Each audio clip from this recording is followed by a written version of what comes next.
Hey, Roughnecks Nation. I just wanted to remind you guys, and I don't even know if I said it during my intro, but tonight is a post-match fireworks show. So make sure that you guys stick around after tonight's match because we will light up the skies of downtown. If you guys haven't seen our fireworks show before here at ONEOK Field, you are in for a treat. So make sure you guys stick around after the match tonight because we are going to have a post-match fireworks show. And then the guys come around and sign autographs too. Our guys are fantastic, and they love meeting their fans. So make sure you guys stick around for the fireworks, followed by autographs by our team after that.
Fans, here are the officials for tonight's match.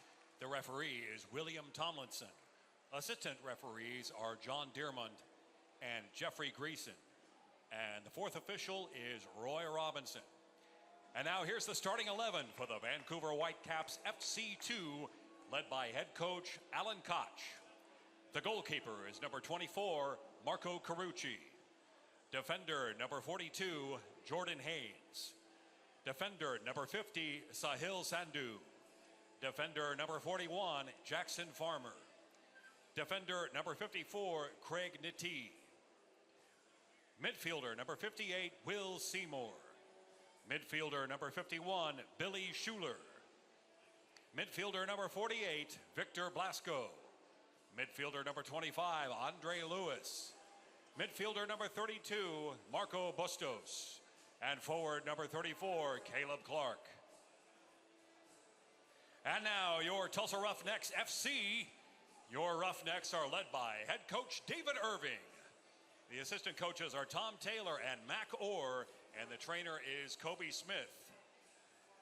And the players, Zach Lubin, Laurie Bell, Gibson Bardsley, Chad Bond, Sammy Ochoa, Kyrian Kidd, Adam Black, Mason Grimes, Eli Galbraith-Knapp, Andy Lorai. And now for tonight's starting 11.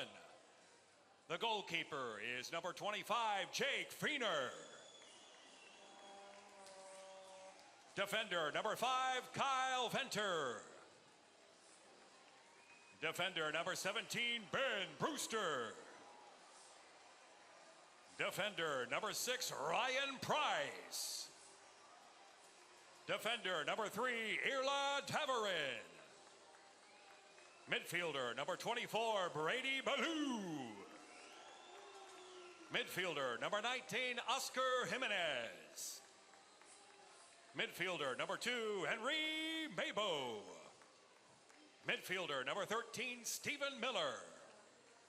Forward number 10, Luca Cordero. And forward number 20, Christian Mata.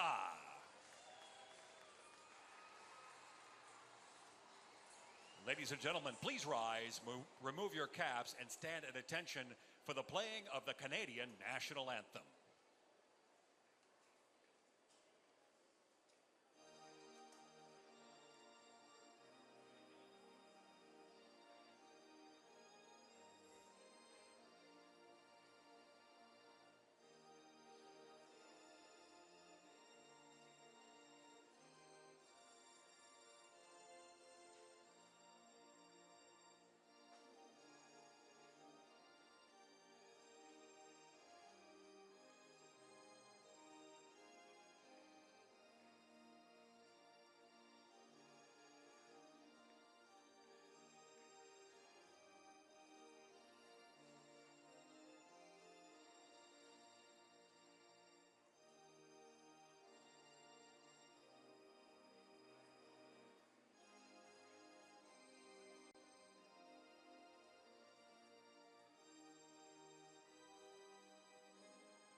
And now here's Mark Holton to perform our national anthem.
On the season so far for the Tulsa Roughnecks, and we are underway.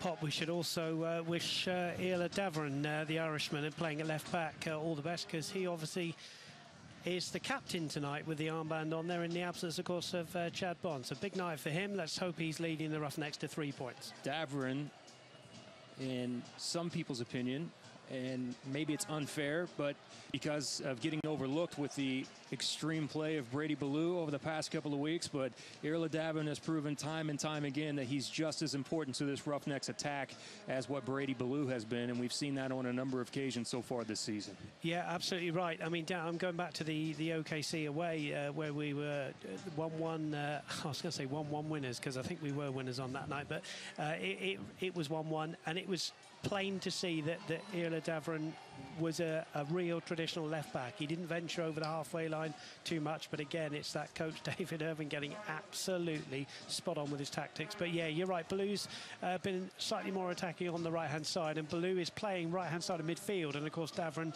is in the back four.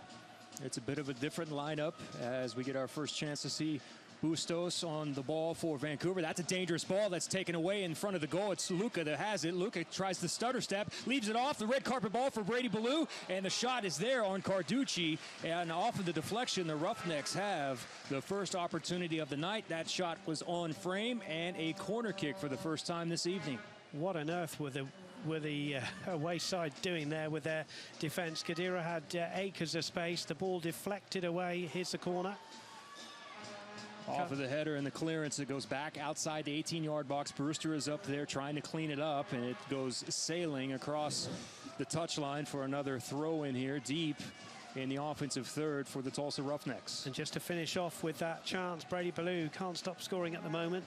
Came in, struck it well, but it was deflected away for that corner. Here's Mata fighting for it. That ball knocked away through centrally of the pitch, and here's WFC2 with a first bit of build-up here as they try to hit Lewis, who's making the diagonal run.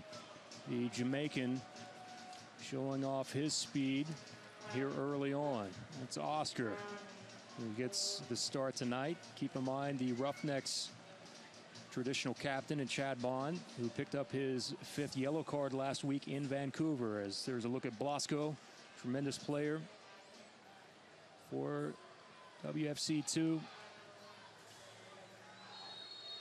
And we have our first foul of the evening as well. As you can see there, Chad Bond leading the team with 5 assists. That's 7th in the USL. And the Roughnecks will miss his presence because he is that rock that has been there in the center of the pitch for the Roughnecks. Here's Miller. That's a ball that was lazily played across. Miller's going to try his best inside the box, leaves it back for Davern. Davern with the left foot, plays it centrally. Mata turns, plays a brilliant ball back. It's Brady Ballou that sends it over the top of the crossbar, and another golden opportunity for the Roughnecks. What a fantastic build-up involving 4 or 5 players from the Roughnecks. Set up in the end for Ballou, and he just hit it a yard over. I know it's the other end of the pitch for Andy Laurie, but Andy, how far over the top was that from Brady Ballou? Yeah, just about a foot over. Good strike outside of the right boot. Lovely, intricate build-up play. Hey, unlucky not to finish. Well, and that again showing the strength. And you wonder sometimes, because Sammy Ochoa is so good at being able to hold up those balls there in the middle, and you saw Christian Mata doing that exact same thing there on the service that was inside the box. Good look from him to lay it off for Brady Ballou on the touch. And the Roughnecks now with a throw-in on the far touchline.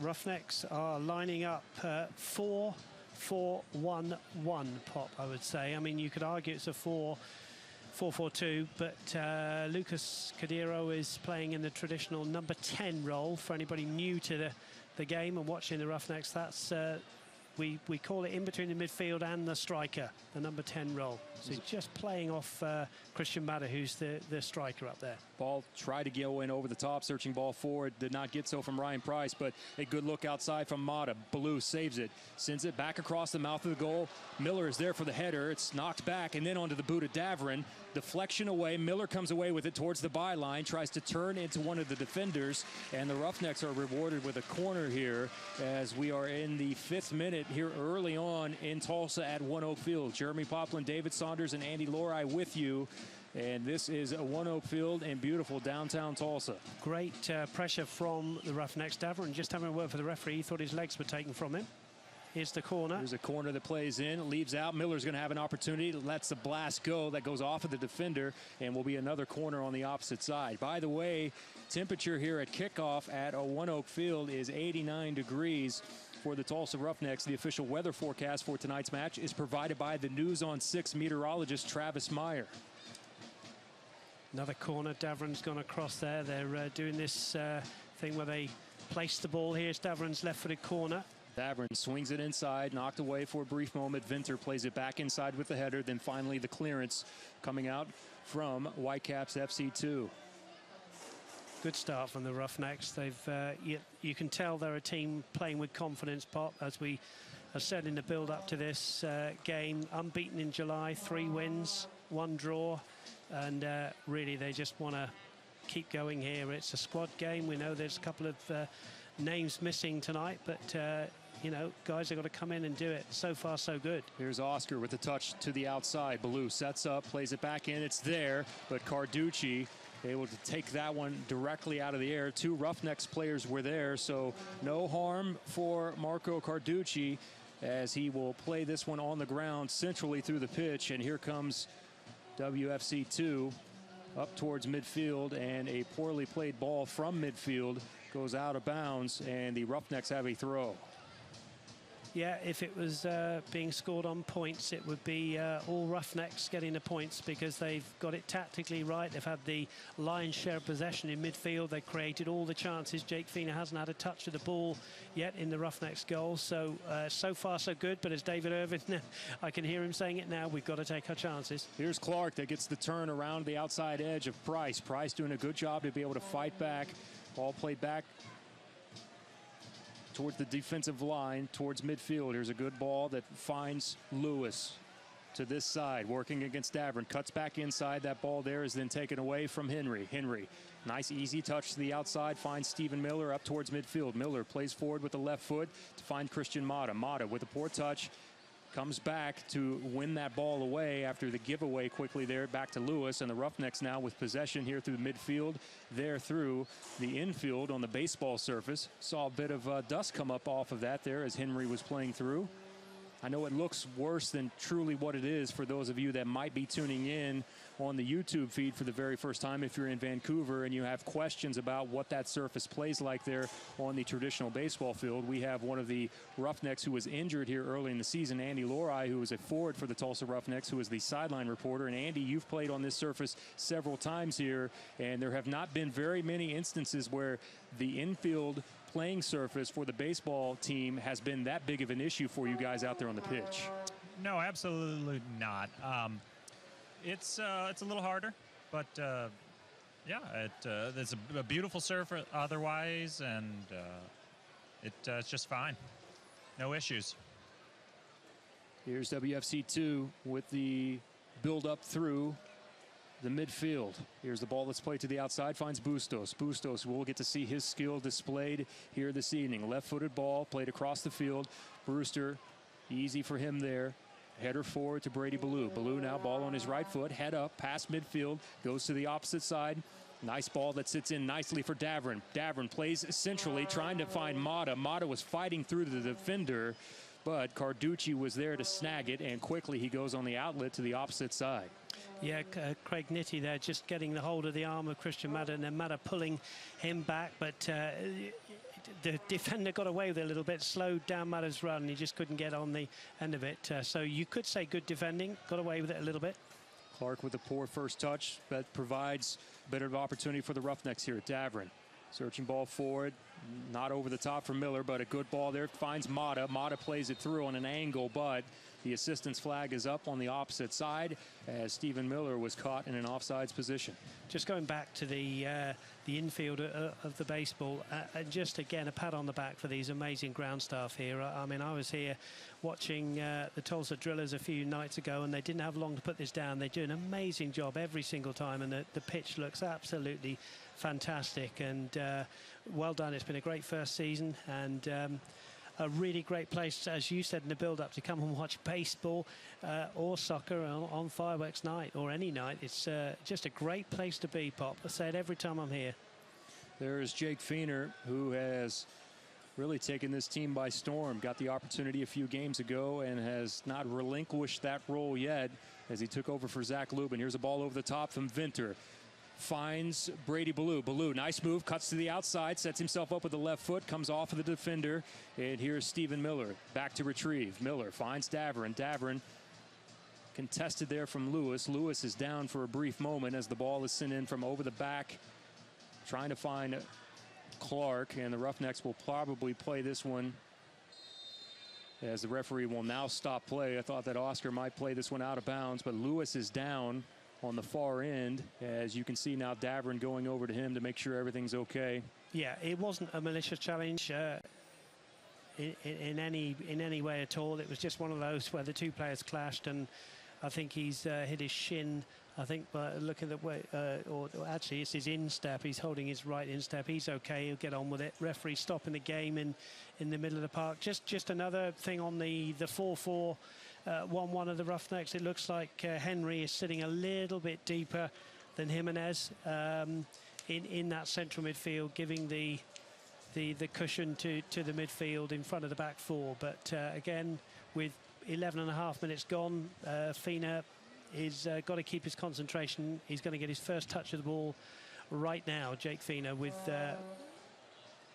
Vancouver giving the ball back. This is the 5th start, by the way, for Andre Lewis, the native of Jamaica, who was the 9th overall pick from parent club, the Whitecaps, in 2014 MLS draft.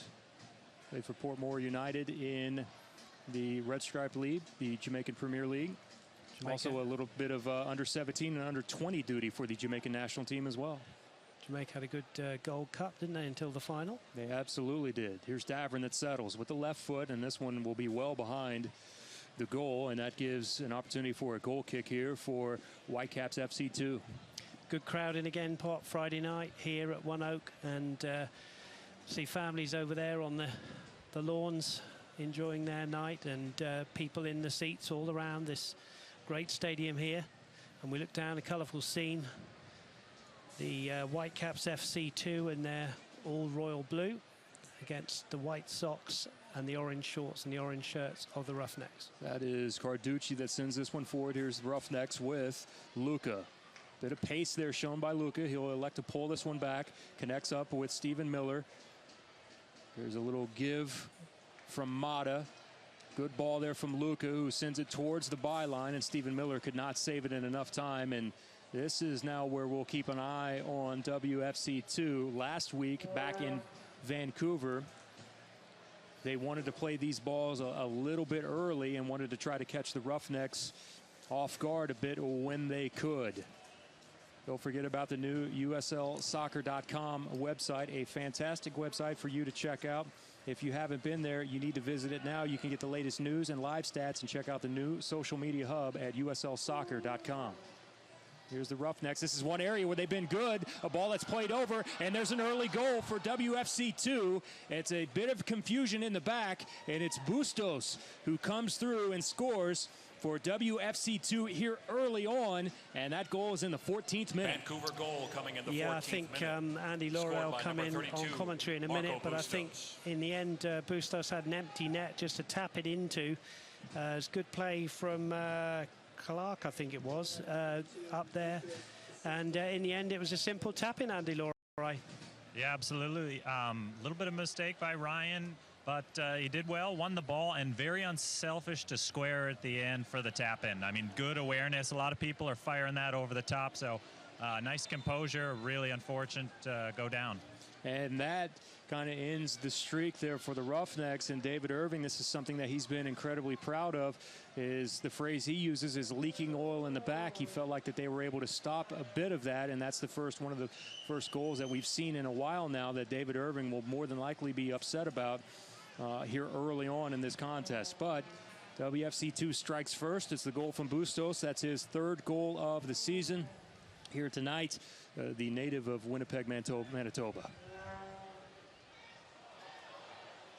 This one will trickle over the byline and results in a goal kick now for Tulsa. It's one of those where the defender always gets the benefit of the doubt there. Ben Brewster gave him a bit of a shove. The referee not interested in giving a penalty kick, but what a difference a goal makes, they say, and suddenly Vancouver have got the confidence they need after a shaky start at the back. And Christian Madder and Lucas Cordero and Stephen Miller and Brady Ballou, the attacking players, shall we say, in the Roughnecks side, need to bounce back pretty quickly. Roughnecks have dominated as far as possession is concerned here early going, but it is Vancouver that comes away and strikes first. So the goal from WFC2, and now we'll see how the Roughnecks, if they continue to try to push forward, see if that changes any of the strategy as well from the away team. Now, as we're still early on, a long way to go here at ONEOK Field in downtown Tulsa. And here's Jackson Farmer. As you can see there, the Roughnecks averaging over 3 offsides per game. That's second in the USL. Here's Farmer that puts the ball in over the top. Feener is there easily as Vinter lets that one slide back to him. And Feener will now have an opportunity to put this one back in play with this punt forward. Mata unable to win, but Davrin trying to link up with Stephen Miller. Farmer now plays this one, finds Lewis. Lewis cuts back to the outside. 2 Roughnecks were there. We'll see which direction the referee points in. It is for WFC2. There's Sandu with the throw. Taken there at midfield. Schuler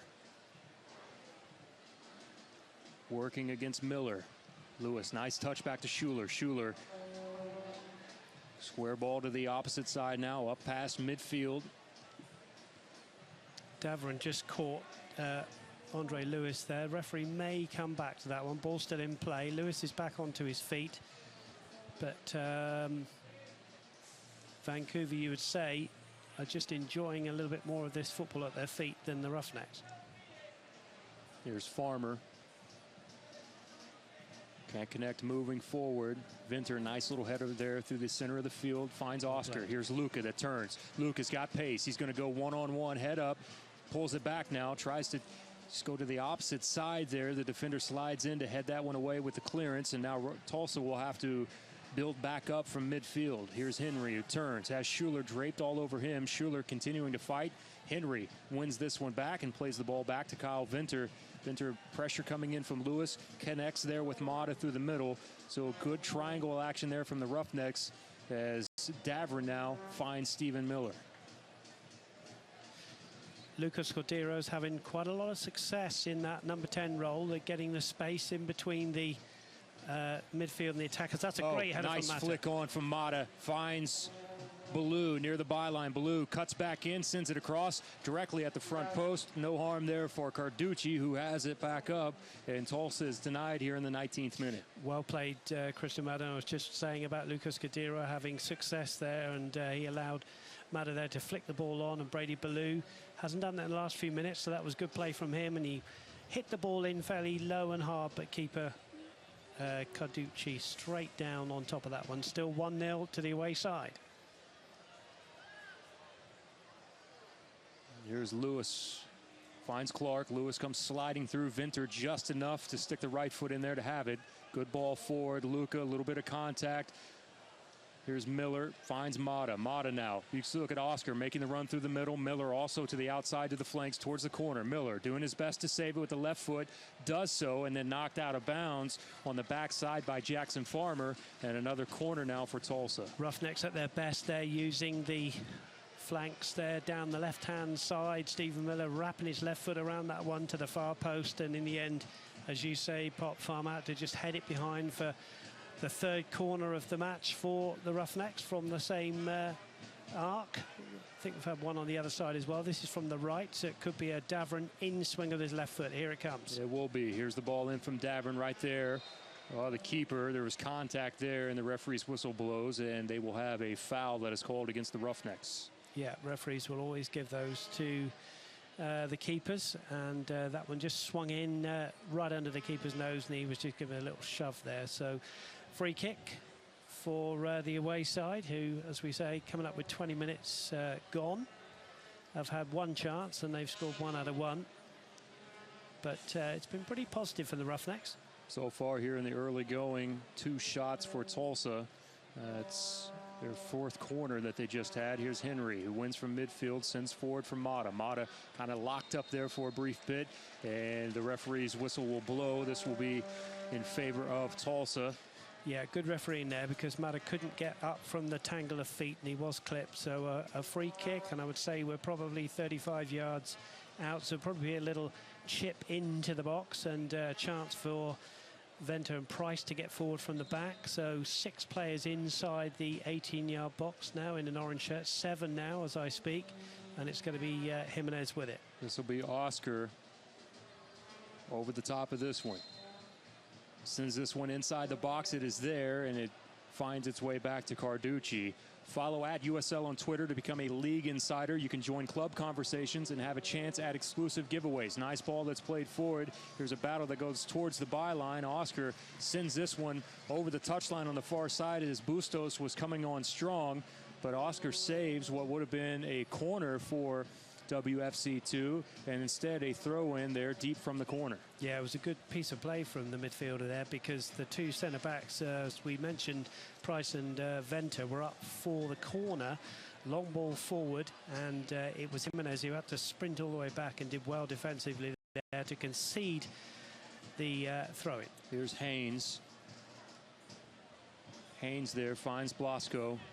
Blasco back to Haynes. Cuts it back towards the byline, left foot into the area. Clark is there. Clark gets a spot on it, sends it back into the penalty area, and Ryan Price just got a left foot on it in front of Bustos. That was a brilliantly played ball by Clark. Back to another area, and this one is sent directly over the top of the crossbar. So living dangerously here on the Tulsa Roughnecks, and an opportunity for WFC2 goes by the wayside as Blasco cannot connect. Andy Lori's closer than we are, Pop. Good, another good build-up from the away side, Andy. Yeah, they're really starting to come into it. Nice playing, good movement off the ball, starting to find some fluidity. Just got to get a little tighter, but good stuff from the Caps. Here's Feener.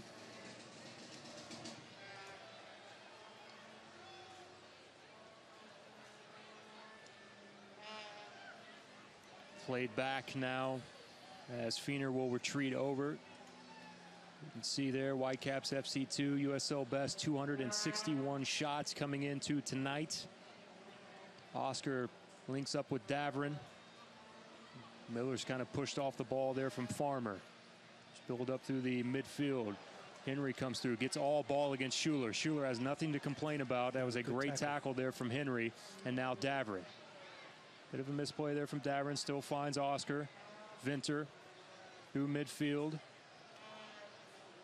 It's settled there on the chest from Luca, working with Stephen Miller. Back to Luca. Mata. Nice, brilliant ball from Mata. Finds Stephen Miller. Miller now with the left. Back into the penalty area. No one is there, but Henry settles.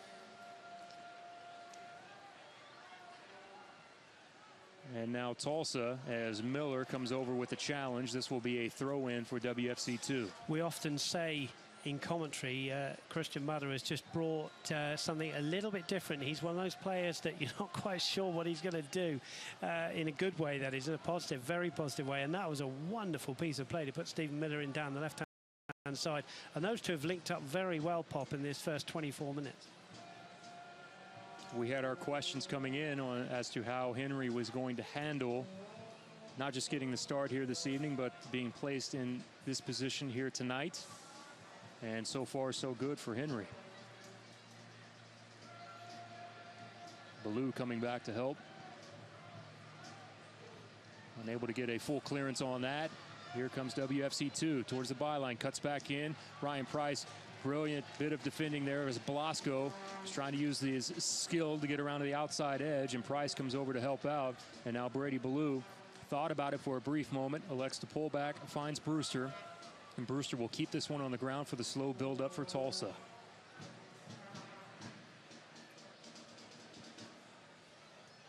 Davrin to Stephen Miller through midfield. Here's Miller, a little bit of space in front of him. Plays back centrally, finds Henry through the center circle. Ball forward from Henry over the top. That one's going to be just a bit too heavy from Henry, trying to link up with Brady Blue over the byline, and a goal kick now coming up for WFC2. It's noticeable that in this 4-4-1-1 the Roughnecks are playing, that Davern at left back and Brewster at right back are really doing similar to the away game at OKC, that they are playing as a traditional back four. They haven't really ventured forward too much. Maybe in the second half we'll see a bit more of that. But again, as you say, Pop, it's because the Whitecaps FC2 like to attack down the wings. So David Irvin has obviously put pay to that for most of this game. Here comes WFC2 through the center circle. Here's Lewis to the outside. Davern now comes over to challenge. Lewis is going to split in between the two, which would be Miller and Davern. Nice cut back. Sets up. Plays it towards the 6-yard box. Here's a shot, and off of the deflection, the Roughnecks survive, but back out to the outside. And a brilliant slide there from Stephen Miller to keep it out of the danger area for the Roughnecks. And I'll tell you what, it was Caleb Clark who got in the way of his own player's shot there. And I don't think the midfielder was very happy with him. He was acting as an extra Tulsa Roughnecks defender. I don't know if Andy Laurie agrees with me. I think it was Clark, the number 34, Andy, that blocked the shot. Yeah, absolutely. Clark blocked the shot. He struck it perfectly, and I think it's going in. But, man, good defending by Clark. We'll take it. Venter goes straight up to Miller. Miller now working against Sandu. Finds Luca.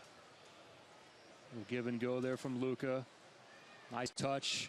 Luca cuts and has that one knocked away from him.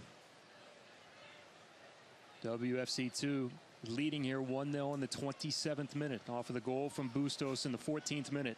Over the top, this is a danger area. Blasco has it, gets around the outside edge. Brewster has to fight his way back through, and he does. Just gets a bit of a touch on him with that body and the shoulder to knock him off for just a bit, enough to give him enough space.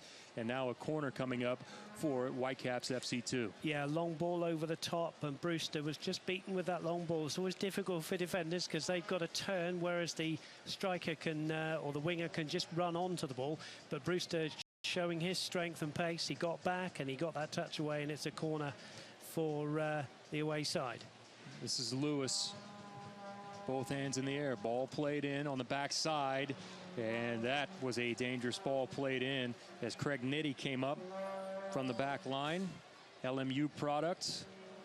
Had an opportunity on it. 4th-round pick back in this season, 2015. Kyle Venter did enough. He's big and strong, and so's Craig Nitty, isn't he, the number 54, and he headed it just over, but thanks to good defending from Kyle Venter. Nitty's got some size on him, as you can see him there on the YouTube feed. Venter did have his hands full. I liked Kyle kind of using his hands there as much as he could to his advantage. There's a foul for Tulsa's favor. Davern now uses the left foot, former Sligo Rover. Stands in, plays into the area. That one headed away. Here's Bustos. Bustos has it. Has Clark that's showing. Price does not allow that ball to get by him. If that would have been the case, Clark was going to be off to the races to catch up to that ball. Here's Clark turning against Ryan Price. Leading goal scorer for WFC2. Battling here against Ryan Price from Florida Atlantic University. Price saves it up the byline. Bustos. Henry comes over to challenge. Henry continuing to fight. Pushes off there with Jordan Hayes. Yeah, well done to Price and Henry there, because they both did well to defend there in the corner and on the right-hand side. Haynes with the throw. Here's Clark. Back to Haynes. Bustos. Bustos will turn. Ball to the outside now. Here's Sandu. Lewis on the touchline. Lewis has it. Back towards the inside through the infield surface. Little chip over the top. Here's Clark. Clark found himself. Turns, fires with the left foot. And Feener has to get a touch on that one over the top of the crossbar. Yeah, great save. We can come to Andy in a moment. I don't think it was offside. I thought the lad timed his run perfectly. But Andy, Jake Feener doing what he's good at, keeping concentration there. Yeah, great ball by Lewis. And then Fiends just does his job. Perfect spot. And just tips it over the top. So a save there from Feener. And now here's a corner on the opposite side as Lewis will come back. There's a good look at Feener as Bustos is there all marked up on Feener. Feener's first real save of the match as well. Lewis. Inside the box, Venter again, hands full with Nitty. Comes back out. Here's Farmer to Lewis. As Blasco to his right. Lewis elects to go back to the inside. Turns there from Schuler. We've got a foul, and this will be a penalty that is awarded to WFC2. And we'll send it down to Andy. Andy, thoughts on that?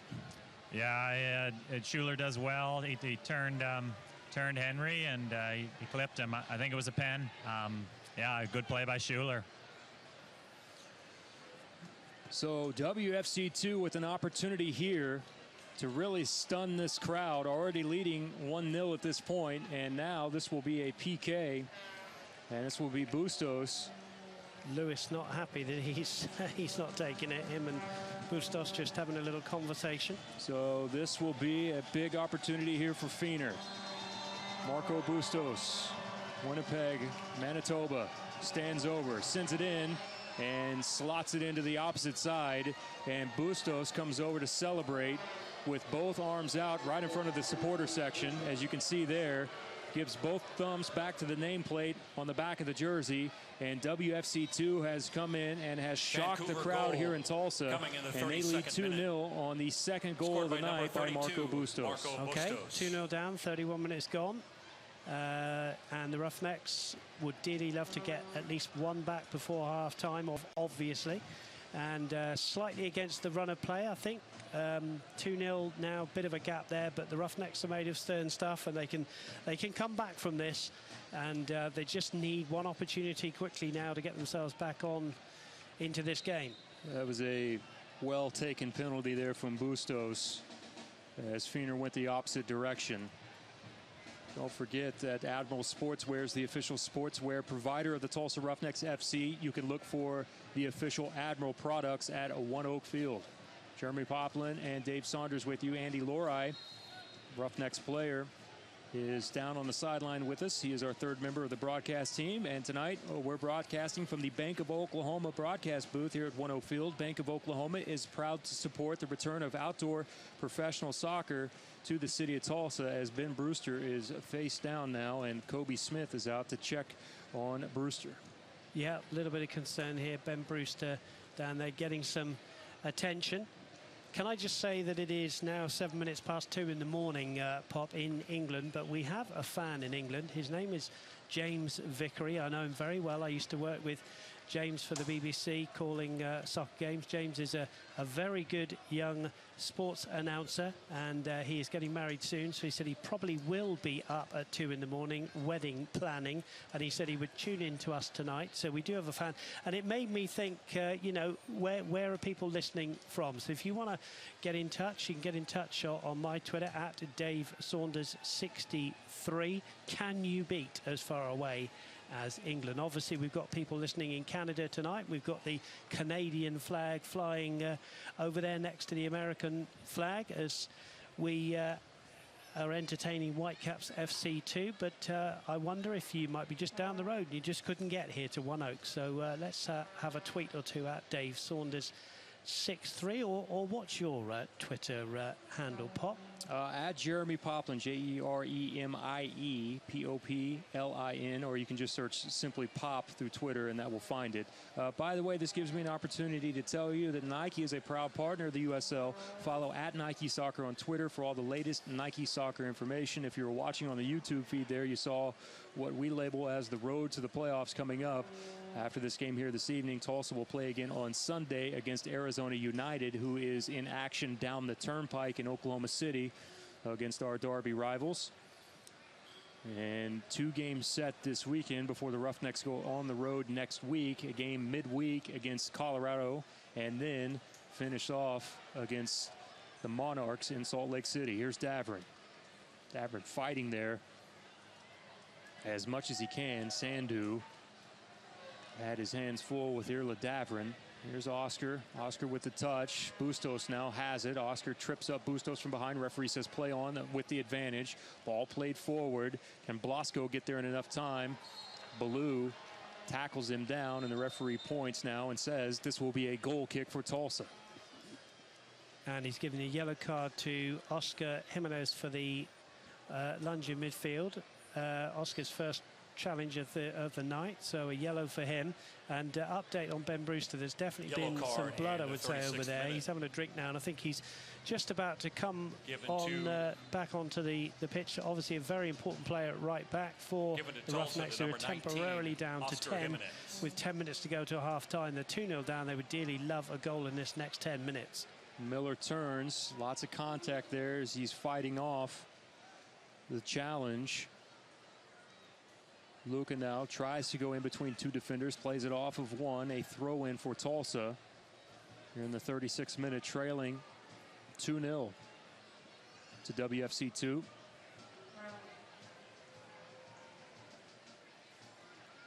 Luca in tight spaces has done well so far this season. Ball to the opposite side for Brady Ballou, who tries it off of the ball in from Henry and misplays that one. A mishit there from Brady and trickles over the byline now, as you see one of the ball kids for the Tulsa Roughnecks on the YouTube feed. Blitz United 03 boys. Blitz United, one of the soccer clubs here in the area. Slightly lighter the footballs than you and I used to play with, Pop. Do you remember those laces and all that? No, you don't. I do. But yeah, they're slightly and obviously more difficult for goalkeepers these days, I would say. Are you saying you used to play with a medicine ball? I am saying nothing. Good ball forward there from Miller to Cordero. Cordero, ball still on his foot inside the box, just a touch there away. Vinter comes up, plays it down with the chest, finds Henry. Nice cut from Henry. Henry with the right foot. Not much on that one, no danger. And Vancouver, WFC2 comes away towards midfield. Here's Schuler. Schuler has Lewis to the outside. Schuler continues on his run through the middle. Back to Lewis. Lewis elects to play back to Sandu. There's Jackson Farmer. Opposite side, that ball is taken away by Brady Ballou. Oh, Ballou tries to go. There it gets Haynes. Haynes takes it away. Haynes now pushing forward. Clark. Oscar to Henry. Dumps it to the outside. And here comes Ballou up towards midfield. USL Team of the Week for Brady Ballou for the third time. Brewster back out onto the pitch as well. You saw his touch there. I think Stephen Miller's playing in a more advanced position now, Pop. It's almost a 4-3-3 at the moment. Obviously on the attack here. Have you noticed how similar as well Miller and Cordero are in stature, build, and the way they play? Absolutely. Here's Ballou. Nice cross into the area on the right side off the deflection. Finds Davern now from the corner of the 18, now outside. Cuts back in. Had that one knocked away. Will elect to dump this back to Oscar. Oscar has options. Finds Henry through the middle of the field. And that ball going to get there in enough time, just barely, as Brewster had to fight for it. Connects on the inside from Mata. Can Mata get the turn? No. Working against Farmer, and then the clearance away for WFC2. Farmer held off Mata pretty well there in the box. Good pressure from Roughnecks, though. Still winning those balls before they can get back to midfield. That's Haynes who knocks that one away from Brady Ballou. Throw in. Mata off of his touch, kind of a little bit too far out in front. The clearance, though, directly back to Henry. Henry with the left foot links up with Miller. Miller brings it down inside the box, now has to retreat. Sends it into the area, a bit of deflection there off of the defender, but here comes a blast, this time from Oscar, comes off of Schuler, and unlucky there are the Roughnecks. Yeah, good play, good pressure from the Roughnecks. It just, it's the Whitecaps FC2 coming forward now again, but good play from the Roughnecks, and you can never fault their hard-working attitude here, and they would love to get a goal back. As I keep saying before half-time, it's a long ball over the top. Shall we see what Andy Lawrie thinks? Andy, this is just great pressure from the Roughnecks. They just need a clear-cut opportunity now, don't they, in the next 6 minutes to go in at least 2-1 down. And 2-1 down at halftime, that's going to make a massive difference. It's just such a funny game, soccer, because they've played well, and you know, a couple mistakes or a couple bad bounces, and it's 2-0. So kind of amazing. Funny old game, isn't it? As they say. Here's Bustos fighting against Henry. Lots of contact there as both of them hit the surface. Roughnecks come away with it. Here's Miller. Nice ball in, and Mata's going to be offsides. So that one will be called back as the assistant's flag is up on the far side. You heard the crowd give the roar there. Mata thought he'd made the run. I'm not sure we're going to get a replay. The linesman was absolutely sure, put his flag up straight away. There was no delay because obviously Mata was going to be interfering, you know, because he had the ball. Good finish from the lad, though. Good sign. We'll get our replay now and have a better look at it here. As you can see, here's Miller to the inside, and yes, well offsides. Oh, yeah. He was a good few yards off. Was Mata. Mata's been a terrific story for the Roughnecks so far. Local boy done well. Tulsa Union, it's a high school here in the city of Tulsa. Then played 1 year at the University of Tulsa as well. Oscar now. Oscar will have a go away from the outside and just skips to the side there of Carducci. So Oscar decided to let one go from outside. Unlucky there for Oscar. And you can become a fan of USL on Facebook for exclusive league news and interactive content. Oscar, as we'll see a replay here on this shot, was upset with himself. Last week, he felt like that he should have finished last week in Vancouver. It was a terrific save from Tornaghi, as Oscar was one-on-one on Tornaghi. Tried to play it towards the far post, but Tornaghi just had a great save as he had a dive to his left and got a fingertip on it. And that was a good 25 yards out, Pop. He struck it really well, just wide of the right-hand post. Good header back from Venter. Could I just say straight away, Mandy Seymour, good morning to you, Mandy, because talk about 2 a.m. It is Cambridge, UK. She says, my son plays on Vancouver. Number 58, Pop. Oh, very nice. That's her son. No, isn't that amazing with the wonder of technology? That's Will Seymour.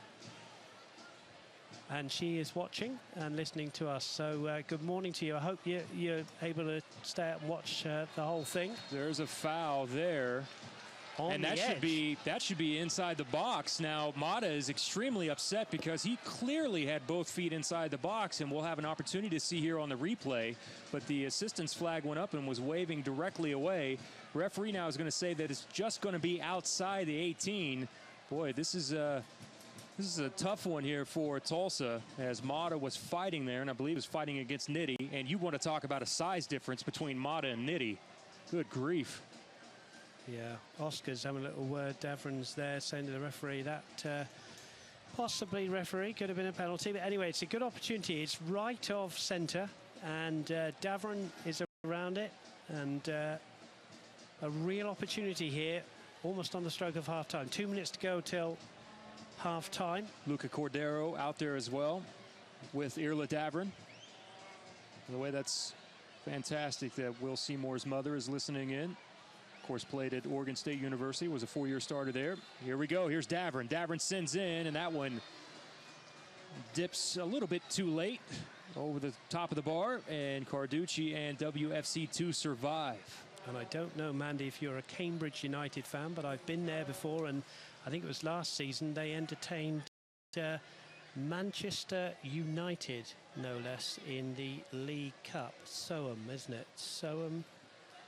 And that's where Will is from Soham. Oh, thank you. And interesting, it was 0-0 on the night. Manchester United went to Cambridge, and the manager of Manchester United, Louis van Gaal, said the pitch wasn't up to our normal standard. Well, welcome to a League Two League Cup game, and it was 0-0. They did win the replay, I hasten to add, Manchester United. But isn't it great to have people listening in? And I'll say it again, at Dave Saunders 63, we'd love to hear from you. If you're in Tulsa and you couldn't get it tonight, maybe you're at work and you're listening into Pop, Andy and myself, welcome aboard. It's a good game of football again, but the Roughnecks need a goal, and here they come. Oh, nice leave there from Luca back to Davrin. Thought there was a bit of contact there. Thought we might hear a whistle, but we did not. And here's Clark now. Clark tracks it down, working against Vinter. Good move there from Clark, trying to head back towards the byline. Comes off of Kyle Vinter. And as we're in the 45th minute, we're waiting to see how much stoppage time is added. WFC2 will have a corner here late in the first half, leading 2-0.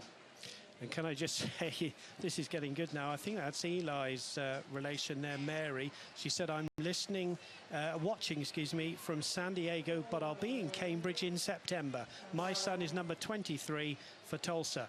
So that's Eli. Here's Lewis. Lewis now with the corner. Low ball to Bustos. Bustos with the flick, and it trickles across right in front of the back post. And Tulsa survives. Nitty was the closest player in the area. We have 2 minutes of stoppage time that has been added here at ONEOK Field in downtown Tulsa. It's nice to see that Mary is watching in. I know Mary is a regular on the YouTube broadcasts. Andy, if you were Coach Irvin now, going in maybe 2-0 down at halftime, what would you say to the players? I mean, just keep playing. I mean, the play up front between those front four attackers has really been good. I mean, lovely, intricate plays, passing and moving. Just hasn't been a finish. So I'd say keep going. Don't get your heads down, and we can get back in this thing. There's the little bulldog in Mata, who fights and thought that he might have won a throw in here. Did not. WFC2 from their defensive third. Farmer now will play back to Carducci.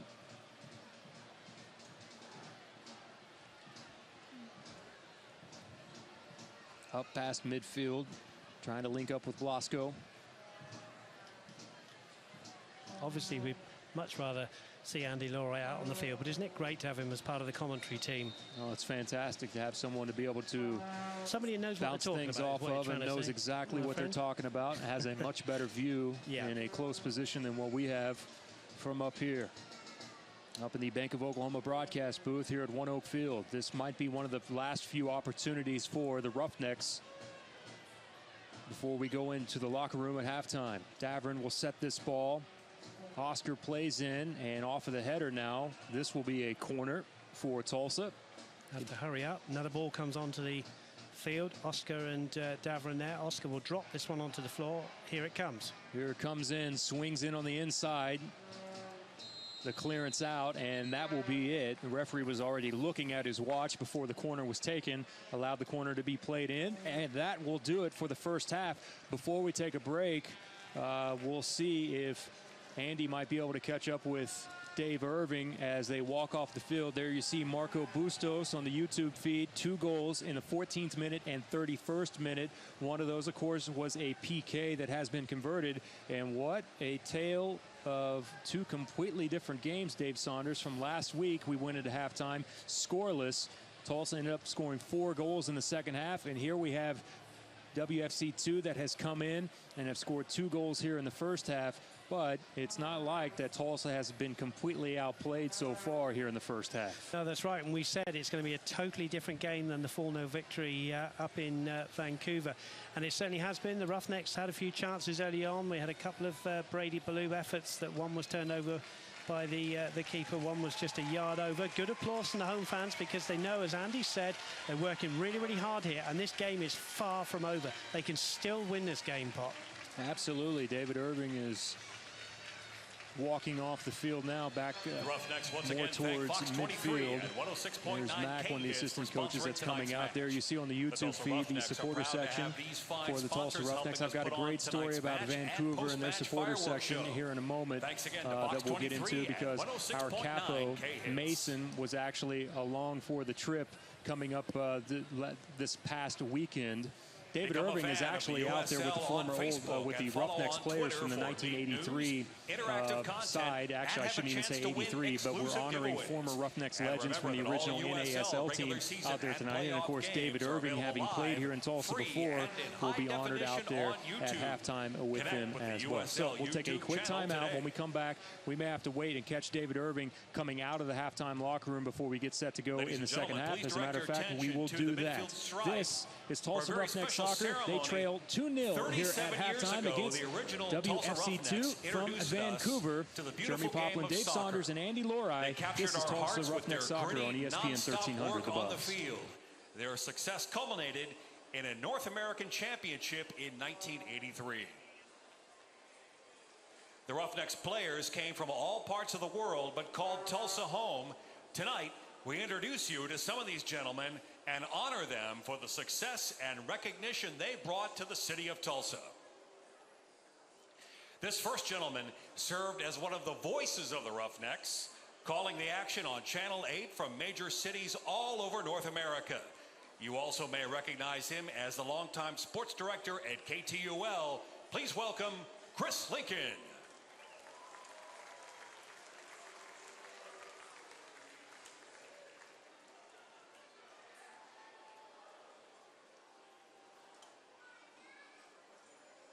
Next, this gentleman joined the Roughnecks as the team trainer in 1982 and was with the squad the following season for their NASL championship.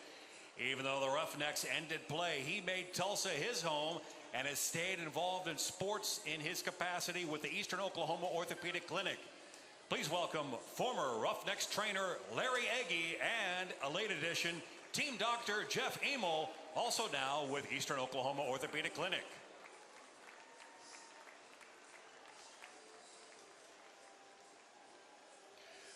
Our next guest served several roles with the original Roughnecks. Alex Skotarek joined the first ever Roughnecks team as a player in 1978 and served 4 years in that role. In his first season, he also served as an interim head coach. After retiring as a player, he served as the Roughnecks general manager. Ladies and gentlemen, please welcome Alex Skotarek.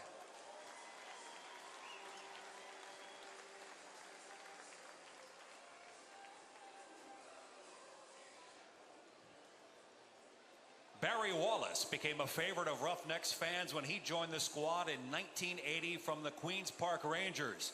Wallace's nonstop work rate and powerful left foot caused constant problems for Tulsa opponents.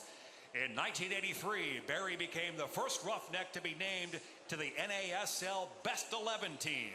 Sadly, Barry Wallace passed away in 2006 at the too young age of 47. Tonight, representing his father, please welcome the son of Barry Wallace, Daniel Wallace.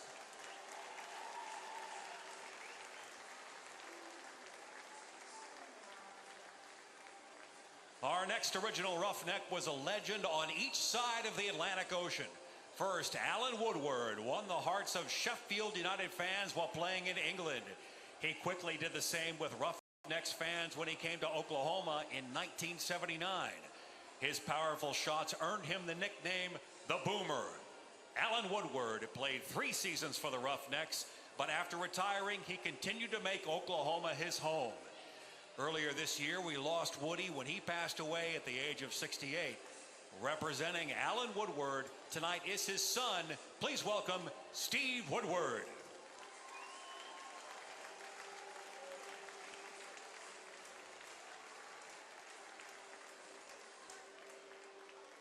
This next person will be familiar to current Roughnecks fans as he serves as our head coach. But this is not David Irving's first job in Tulsa, as he played for the original Roughnecks during the 1980 season. The former Everton striker scored 3 goals in 7 appearances in his half season with Tulsa. His playing career also included stops in Fort Lauderdale, Atlanta, and San Jose, and he is now back in Oklahoma. Please welcome current Roughnecks head coach and original Roughnecks player, David Irving.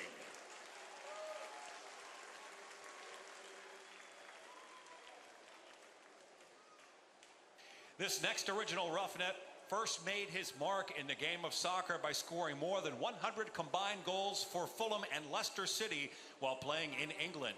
Steve Earle came to the United States in 1978 and joined the Roughnecks shortly thereafter, appearing in 42 matches. Steve was an assistant coach for the team during its run to the North American Championship in 1983 and also served as the team's indoor coach. he has continued to call Tulsa home. Please welcome former Roughneck striker Steve Earle.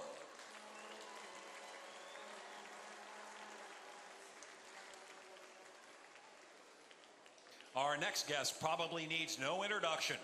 Charlie Mitchell first came to Tulsa in 1978, playing as a defender during the Roughnecks' first ever season.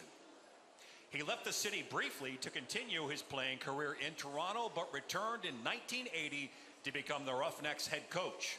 He served in that position while also starting a new endeavor, opening his Charlie Mitchell's restaurants that helped bring the English pub atmosphere to Tulsa.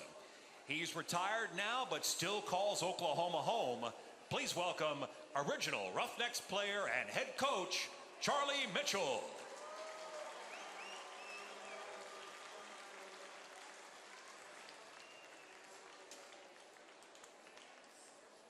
Victor Moreland came to Tulsa in 1978 for the Roughnecks' first season on loan from Northern Ireland side Glentoran.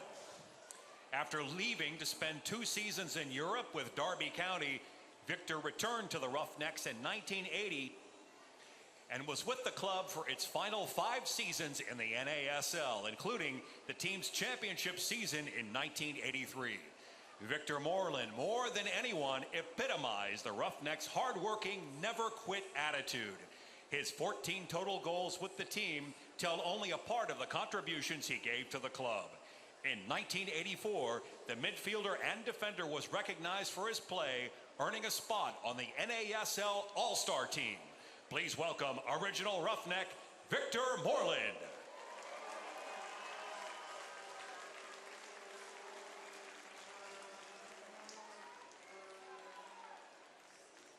Roughnecks fans, let's give a big round of applause for all our former Roughnecks legends here tonight. And thank you, gentlemen, for paving the way of professional soccer here in Tulsa and for all you've done for our great city.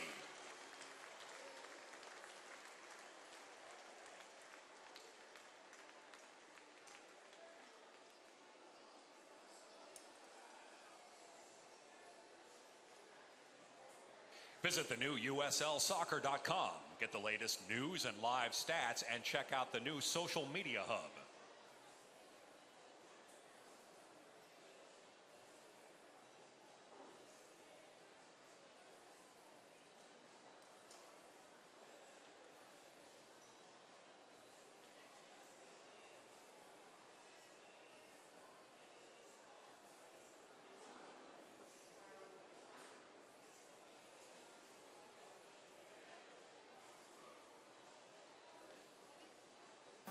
Fans, it's now time for the Bank of Oklahoma Kick for Cash. Justin, who are tonight's contestants? All right, Kirk, down with me over here in the orange shirt, I have Caesar.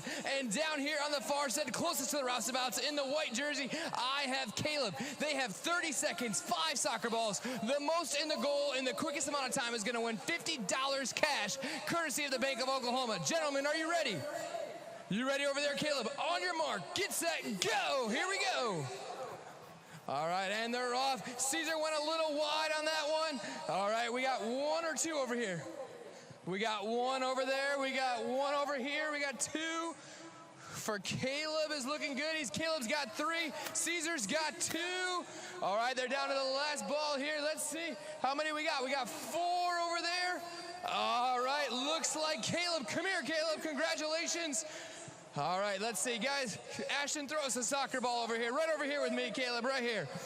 Drillville, Roughnecks Nation, let's give it up for Caleb right here. He won $50 cash so far, courtesy of the Bank of Oklahoma. All right, Caleb. Now, for $100, do you want to kick it into the big goal, or do you want to go for $200 for the small goal? Let's go with the small goal. We're going for the small goal, guys. That's right. Let's give it up for him, Roughnecks Nation. Come on, let's cheer him on. All right, we're going to put that small goal in there. He's got 1 kick for $250 right here. He's already got that 50. Let's go for 200 additional more. Come on, Roughnecks Nation. Let's hear it for him. Come on, Caleb. Here we go. Whenever you're ready. And it's, oh, just a little left. Caleb, great job, my man. Just a little bit. Yeah, just a little bit. You got $50 courtesy of the Bank of Oklahoma. Great job. Let's give it up for both our contestants, Caleb and Caesar. That was awesome. Great job, guys.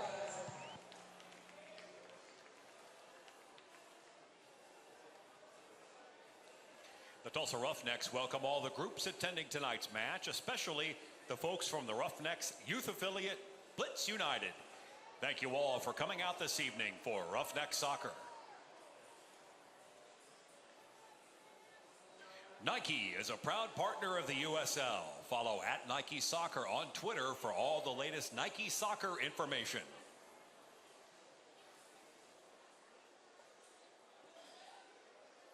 And now, once again, here's Justin on the field with details of the Roughnecks' upcoming home matches. Yeah, that's right, Kirk. We want to make sure you guys know about all the fun that's going to happen here at ONEOK Field. And don't forget tonight, we do have post-match fireworks. We want you guys to hang out and have some fun. And then after the fireworks, the guys come around, come to the bottom of the sections, and they sign autographs. It's a great time. Plus, we have the official after party tonight. It's over at Lefty's, right outside the building over here, right outside the stadium over there. They have two $50 Modelo's and $4 Roughnecks 83s, which is a great drink. So make sure you guys hang out for the official after party over at Lefty's. Make sure you guys hang out for that. Then they'll be back again on Sunday.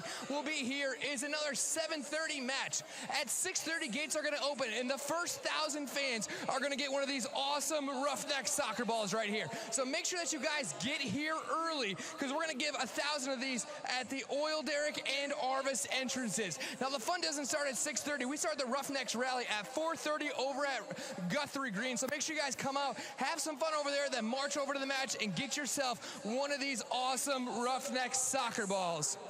All right, Roughnecks Nation, we got another half of soccer coming up. You guys got to get loud, help cheer on these Roughnecks, and let's get that second half victory.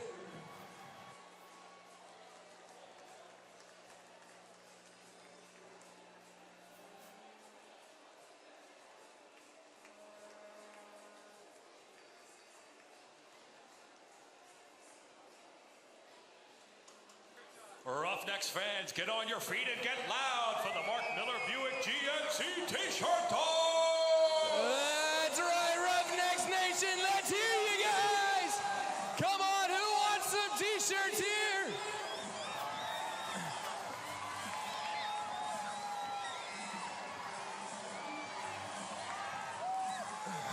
Come on, keep it going, keep it going! We got a lot of them. I want to hear you guys.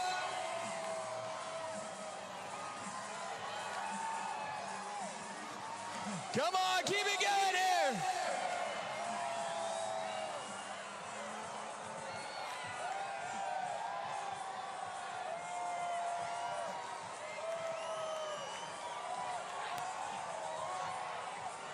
Come on, Roughnecks Nation, let's keep it going.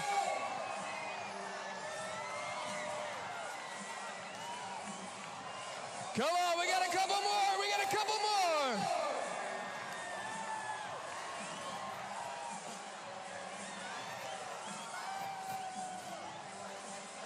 The T-shirt toss was brought to you by our good friends over at Mark Miller Buick GMC. Be sure to visit them for all your new and used car needs.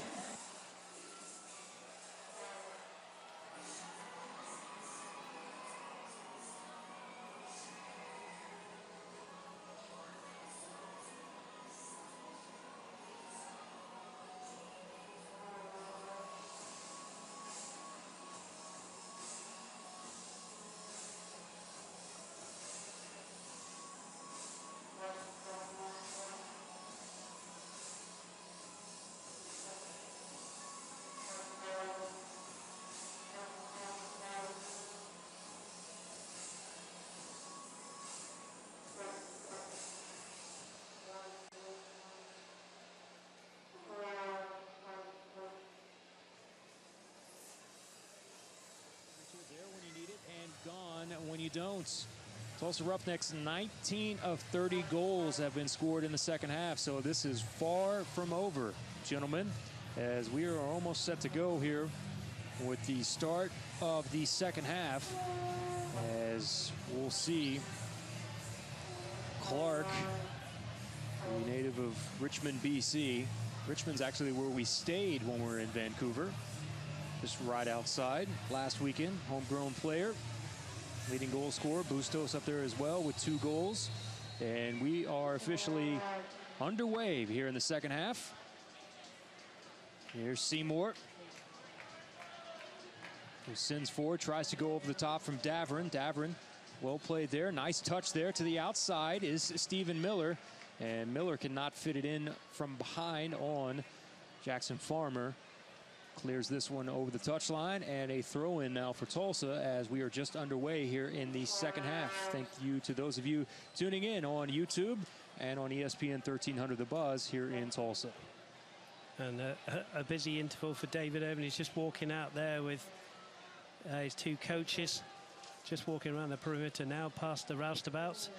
And he would have given that end of the interval team talk there and just fired them up, and they've come out really well. But Vancouver have possession, Pop. Here's Blasco, square ball across to the opposite side of the field, native of Barcelona.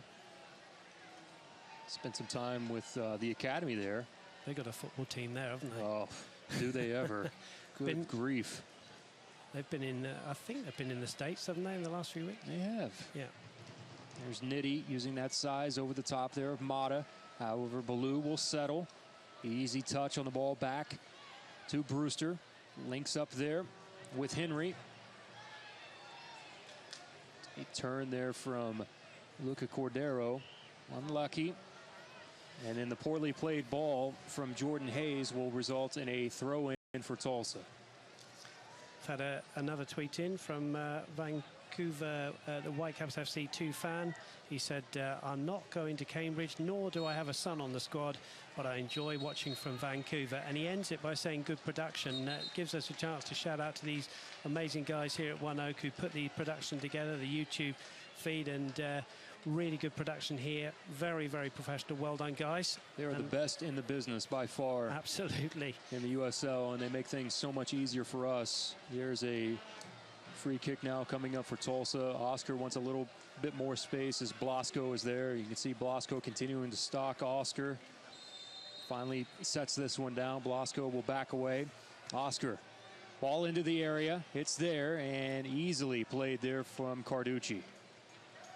Yeah, ball just overhit a little bit there. Carducci, easy catch for him. He's had a fairly easy night so far, although a couple of shots have flashed over the top of the bar. Let's hope he's going to have a really busy second half, picking the ball out the back of the net. This is the beginning of a very lengthy road trip. Nice ball played in. Can Mata get there in time? No, he cannot. Too heavy there through the centralized portion of the pitch. Carducci has it and quickly goes to Farmer. As I was saying, this is a lengthy beginning road trip here for WFC2. They will not be back at home until the month of September.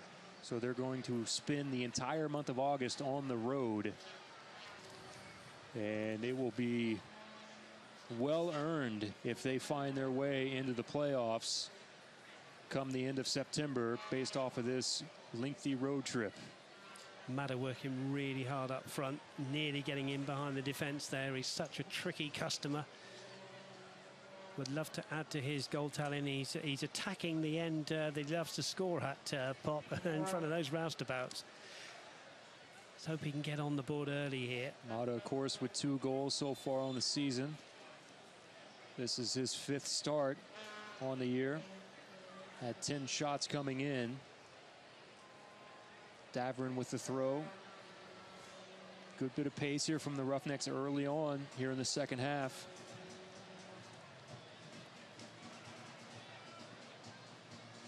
Davern with the throw. Luca turns, lets one go. Oh, and that one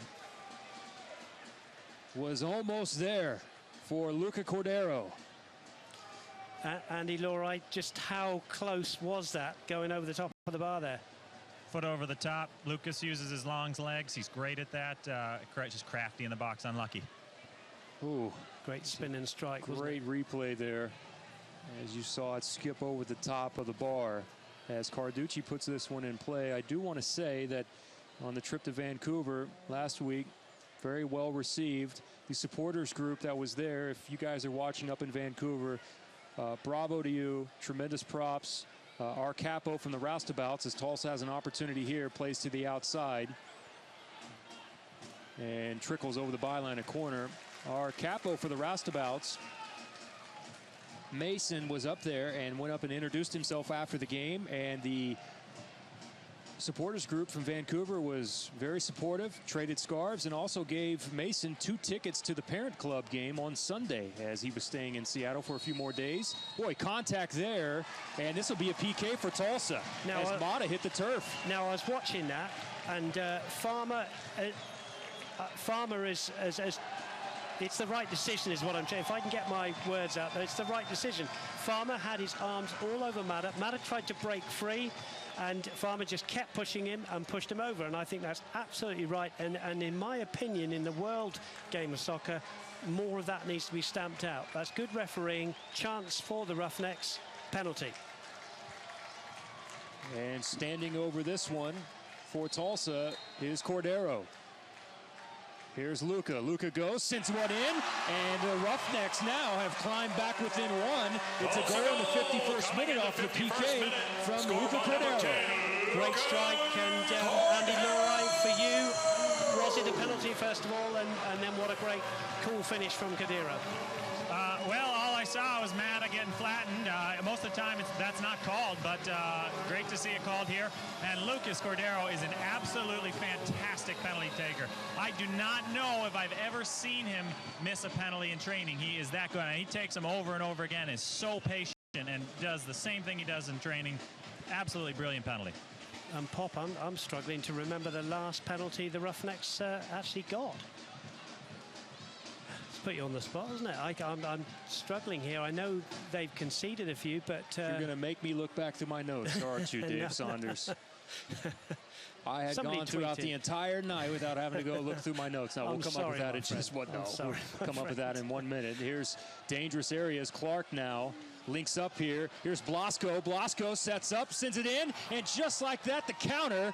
And Vancouver WFC2 comes back and puts the lead back to 2 goals as Blasco scores. And that's goal number 4 on the season for Victor. They say that you're always at your most vulnerable when you've just scored a goal. And to be fair to the lad, it was a great finish. He pushed it out wide to the left, and he struck a left-footed shot. Nothing Jake Feener can do. And just like that, Andy Lorai, 3-1 down. Yeah, unfortunate, like you said, always most vulnerable right after a goal scored. Maybe just a little switch off, but credit where credit's due. Brilliant one-on-one, and I mean, he just blasted it in the top bin. I mean, you're not going to save that, so I mean, it's a fantastic individual goal. Andy talked about it. It was a brilliant one-on-one. There was a little touch outside, then back in, then one more back to the outside to set himself up with the left foot, and makes the Roughnecks pay. And quickly we go back to the other end. Oh, how about this action? Back and forth, Dave Saunders. Now with a corner for the Roughnecks, as we'll see Oscar now. Mata, both hands in the air, raised towards the back post. This, the clearance from Nitty, headed out, and it finds to the speedster Lewis, and a brilliant defensive play there from Henry to take away what could have been a very, very dangerous opportunity for WFC2. There's more goals in this game, Pop, and there's be a brave man or woman to predict the final outcome of this game. Roughnecks obviously have got to make up 2 goals, but it's anybody's game, I would say, at this stage. Here's a throw-in. Don't forget that all the USL regular season and playoff games are available live, free, and in HD on YouTube. You can connect with the USL YouTube channel today. There's a giveaway on the opposite side on the touchline. Davrin now have the throw in. There's a good look at Irla. Irla so far on the season, this was start number 17 for Irla Davrin. He wants a ball. He wants to get going here. Played over 1,300 minutes coming into tonight so far.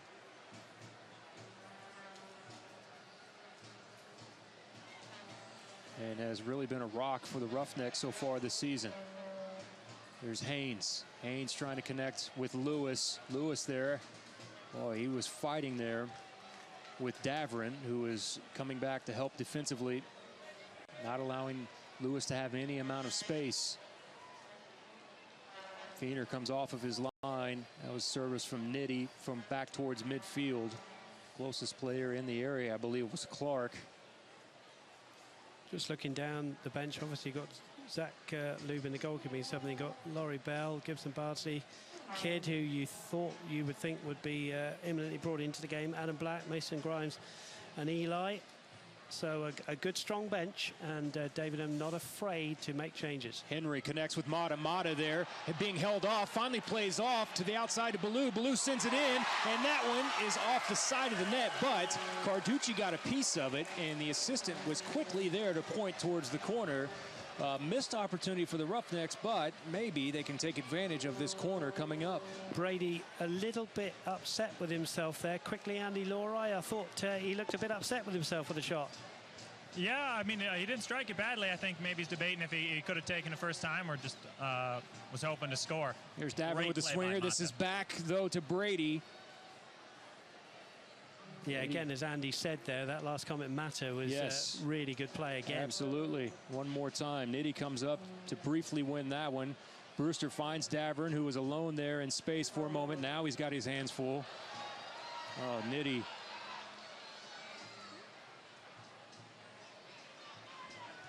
Davern continues to pressure, causes Nitty to play this one over the touchline.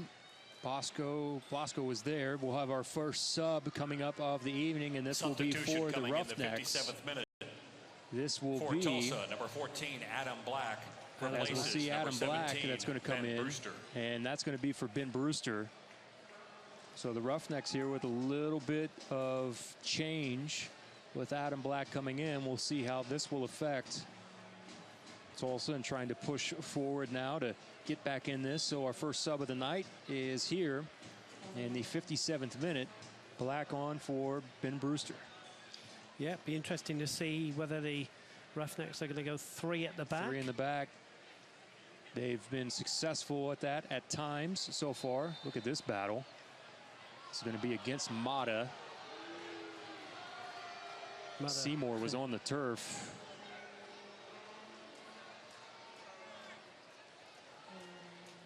Farmer, Bustos from midfield, plays this one back to the back line, trying to go through the middle to link up with Clark, centrally unable to do so. There's Mata, foul from behind one more time. Now Farmer's upset. He's the one who hauled Mata down in the box. It's been a good tussle, that one. And here's Mata with Farmer again. Mata turns, plays it off of Farmer, and this will be a corner now for Tulsa. Just showing you how strong there the Christian Mata is. Don't forget to visit uslsoccer.com. Have you been there before? You can get the latest news, live stats, and check out the new social media hub. This one comes out to Lewis. Yeah, there's a great block there from Craig Niddy.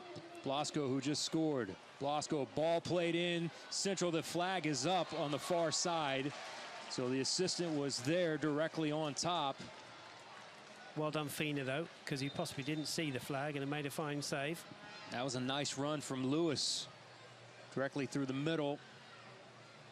Just a bit offsides. Just looking down at the formation, it looks like Stephen Miller's come to a right wing-back position. Ballew's sort of tucked inside with Jimenez and Bell. Oh, that's a nice ball that's settled.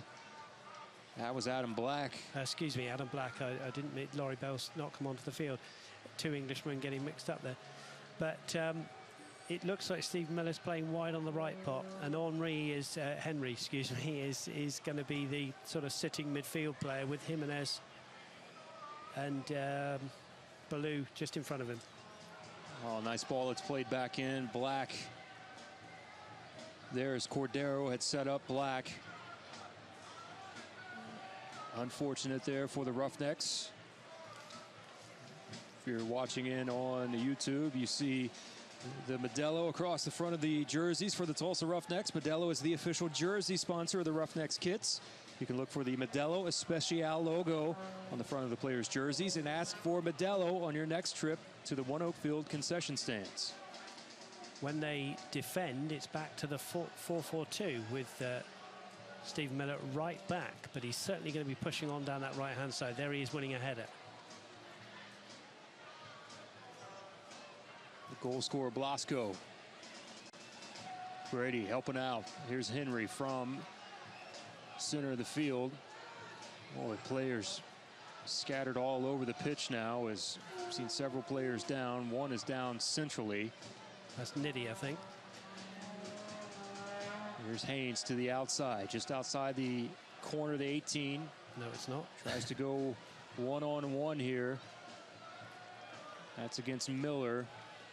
Miller thought that he might have won a corner, and now we'll go back. Now I believe that's Will Seymour that's down, as Niddy comes over to double check on him. Now the athletic trainer will move out to check on Will, hope that he's okay. He spent some time with the Timbers under 23 PDL team. This is his second start of the season and just third appearance. As mentioned before, from Oregon State University. And Mum listening in Cambridge, coming up to 3 o'clock in the morning there. He looks okay. And Andy Lawright, half an hour to go. Still anybody's game, but the Roughnecks need a goal, you would say, fairly quickly. Yeah, absolutely. We need to get one quick. We've looked good. Mata's just been unbelievable these first 15 minutes. Just creating havoc everywhere he turns. Yeah, we've had 2 or 3 looks. Got to get one to go. Yeah, Mata is, as Andy said, he's really putting himself about with Farmer and Niddy there, the 2 centre-backs. They will know after this game that they have been in a game of soccer, because Mata is not afraid to put a challenge in. He's already won a penalty, Farmer hauling him down, which will make Farmer a little bit more nervous when he has got Mata when he's got his arms wrapped around Mata again. So Mata, like any good golfer, replacing the divots there in the middle of the field. But it's anybody's game, Pop. It really is. And we've got, well, I would say we've got 30 minutes left, because there must be at least 2 minutes added on. So long way to go. Time yet. Absolutely long way to go. You saw there the home schedule remaining for the Roughnecks. It's hard to believe that after tonight's game, just 4 home games left. Here's a bit of an opportunity. Cordero showing, pulls back as a man that's showing to the outside. It was Mata. Cordero elected to have a go himself. It trickles directly to Carducci.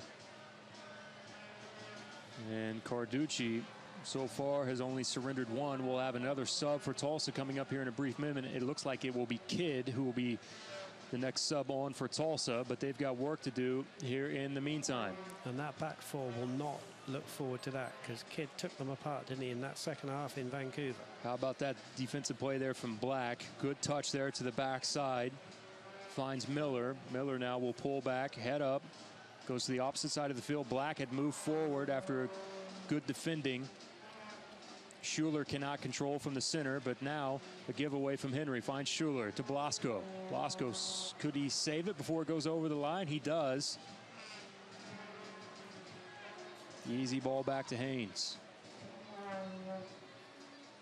As you mentioned, Carducci, only 1 goal conceded so far here tonight, as this one from Niddy sails over the top of Blasco. We'll have another sub coming up for Tulsa. Carducci, by the way, for Tulsa, under 2012-2013 Canadian under-17 Player of the Year, native of Calgary, Alberta. And Luca Cordero, who has a goal here this evening on the PK, will head out now in the 64th minute. And this is an opportunity to see Kidd. 3 of his 4 goals have come after the 87th minute, including one last week in Vancouver. And the last 2 games, we've had things closed out, and the Energy are continuing to pour it on Arizona United, as United is leaking all types of oil down the stretch here. 3-0 now for the Energy, leading. 2 goals from Danny Koenig tonight for OKC, so 15 and 16 on the season, the leader in USL. This is a throw in now for WFC2. You can see Mata here pointing to his head, having a conversation with the assistant. And Mata's back in the right place. How about the little touch around Nitty? Nitty just uses his size there and then bumps Mata, uses the shoulder to send Mata flying over the byline, actually, inside the air. Mata was trying to use his speed there, but just pure brute force there from Craig Nitty to deny Christian Mata. Good defending, Andy Lorai. Yeah, absolutely. I mean, he is the size of Goliath and kind of looks like him with maybe shorter hair. It was very good defending. Good effort by Mata, but yeah, just using his body well. Yeah, Mata just will not stop running. But, we could do with him getting a goal now. 65, still 25 minutes to go. Still plenty of time for the Roughnecks, trailing 3-1 here. Nitty is listed as 6'5", 220. Yeah, at least 6'5", you'd say, wouldn't you? At least. Here's Blasco. Ball in played. Seymour, who's back, who was down earlier. Back over the halfway line to the center circle to Nitty. Nitty to the outside. Sandu tries to connect forward. Here's Kidd. Kidd knocked off the ball. Continues to fight back for it. Has it. And that's one thing that caught WFC2 off guard last week, and I don't think he'll be able to do so this time, is the type of pace that Kidd possesses. And they should be well ready for it. Don't forget, you can follow @USL on Twitter to become a league insider, join club conversations, and have a chance at exclusive giveaways. Roustabout still cheering, singing, doing everything they can to be the 12th man. Off of the deflection. Mata tried to play through there for Kidd. Unfortunate there. A little bit of panic from Farmer there, just hoofing the ball up to halfway. Stephen Miller with the throw-in. There's a shot of the crowd from ONEOK Field here in downtown Tulsa. Inside the Bank of Oklahoma broadcast booth, I am Jeremy Poplin, Dave Saunders, and Andy Lorai. Down on field level. Mata saves it before it goes over the byline. A touch there from Nitty sent it skipping across the mouth of the goal. Played back in towards the area. Oscar cannot get to it in enough time. And then a long ball forward, which will find its way all the way back to Jake Feener. If you're asking me to pick the man of the match for the Roughnecks after 67 minutes, I would give it to Christian Mata. I just think he is, just his energy, that looked like a foul, yeah, the referee's given it. His energy, his work rate, his enthusiasm, he is just fighting for every ball. He's doing everything possible, and there's still time, as we keep saying, and we're underway again. William Tomlinson, our head official here this evening. There's a ball that goes back towards the back post. Now Carducci was making sure to hold the ball out over the line. Both feet were over the line, but from our angle up here, it looked like everything was a-okay. And then to the opposite side, we'll have another booking here. This will be the second one of the night. And credit the assistant referee there, because he got in a perfect position, and Andy Lorai's right down there. Andy, there was no way that was over the line with the keeper, was it? No, it was actually a little closer than Yeah. you thought it needed to be, but it wasn't over the line. A little sportsmanship there, a little gamesmanship shown back and forth, as I thought that the referee Tomlinson was going to issue the yellow card there to Davern, and we like to see more of that, where the officials aren't so necessarily quick to hand out yellows. Give just a bit of talking to. It's nice to see cooler heads prevail. There's an overlapping run to the outside, just trying to chip over the top of Carducci is Brady Ballou, and not so good there for the Roughnecks number 24, Brady Ballou. Yeah, annoyed with himself. It was on his left foot, and he just chipped it. He was aiming for the back post, of course, and it sliced a little bit off him, and just went over the bar, wouldn't drop. Still time, though, as we keep saying, Pop. We haven't played 70 minutes yet. Still 3-1 down, but the next goal really crucial in this game. No so good. My English professor will love that one. Not so good. Blasco towards the touchline. Oh, fancy footwork there. Nice move as he cuts past Stephen Miller. Used his right there to just play it centrally. Roughnecks defense doing a much better job. Here's Haynes now that intercepts in front of Kidd. Haynes just out of the reach there of Caleb Clark, who had set himself up in a good position, kind of shielded off and out of his reach. So the Roughnecks here fortunate, as Feener now will have a goal kick in the 70th minute as Tulsa is trailing 3-1 here to WFC 2.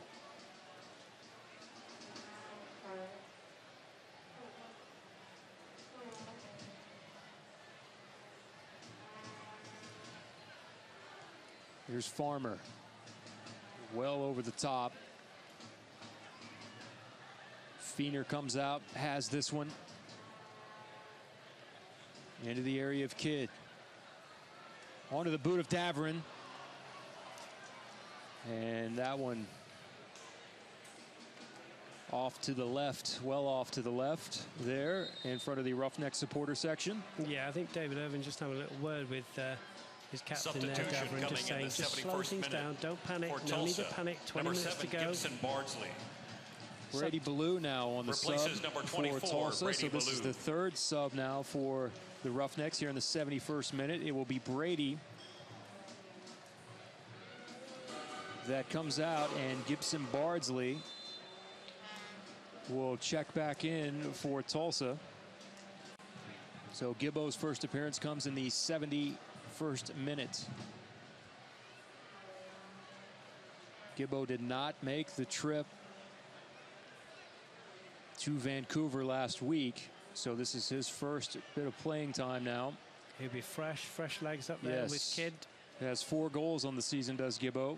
And the hard-working Madder, so it's quite attacking now, Pop. Which it has to be, of course. Gibson comes into tonight with 36 shots. 14 of those are on goal. He has scored 4 goals, including 1 late to level things in Arizona. Also scored against Orange County in the LA road trip at Irvine. Lone goal there. Oscar settles. Back to Henry. Adam Black now. Black with the left foot.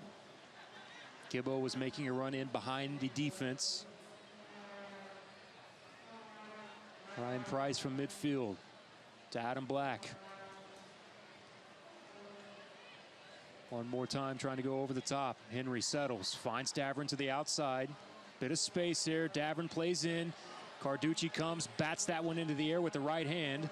Adam Black is one of the first Roughnecks players there. Turns with the left.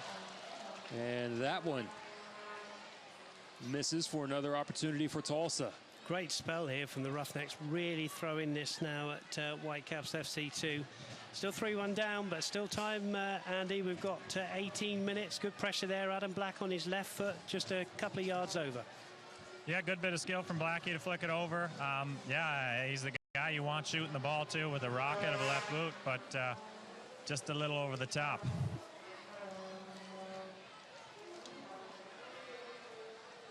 Farmer directly into the air. 2 Roughnecks their challenge, as boy, it takes 2 Roughnecks players to actually put Nitty on the surface. Hope that he's okay. He's holding his jaw area there. May have caught one up in the area of the face. Hope that he is okay. He'll be okay, Pop. He'll get up. I think, 17 minutes, 3-1 up. They're going to try and slow things up now and get their win. But the Roughnecks are really taking this, and it's almost a 4-3-3. You can see there as we look down. Kidd in the centre forward position. On the left is Madder, and on the right is Gibson. But that changes very quickly, those 3. But certainly brave formation for the Roughnecks now. There's Bustos to the outside to Victor Blasco. Blasco now. Barcelona, good bit of dribbling towards the byline, tries to play it in between 2 defenders. Feener was there towards the post, protecting that angle. Roughnecks play forward. Here's Kidd, and Kidd, boy, he looked the assistant right in the eye. He was just waiting on that flag to be raised, and sure enough, it was. Offsides against the Roughnecks, and both of these teams are actually tied coming in tonight as far as offsides are concerned. Inside, 63 offsides apiece coming into tonight's matchup between these two. Gives me an opportunity to tell you about Case and Associates. It is the home for the Roughnecks players when they are not on the pitch. And you can look to Case for your apartment needs. You can find Case and Associates online at caseusa.com. Just going back to the offside, it was a wonderful flick from Gibson Barnsley. It was. Really good. Interesting that Whitecaps FC 2 have only brought 4 subs as well, and one of those is a goalkeeping sub. There's Kidd working against Nitty. Nitty's just got to use his strength here. Speed there from Kidd. Finally, Nitty comes over to clean this one up. Throw in here deep for Tulsa.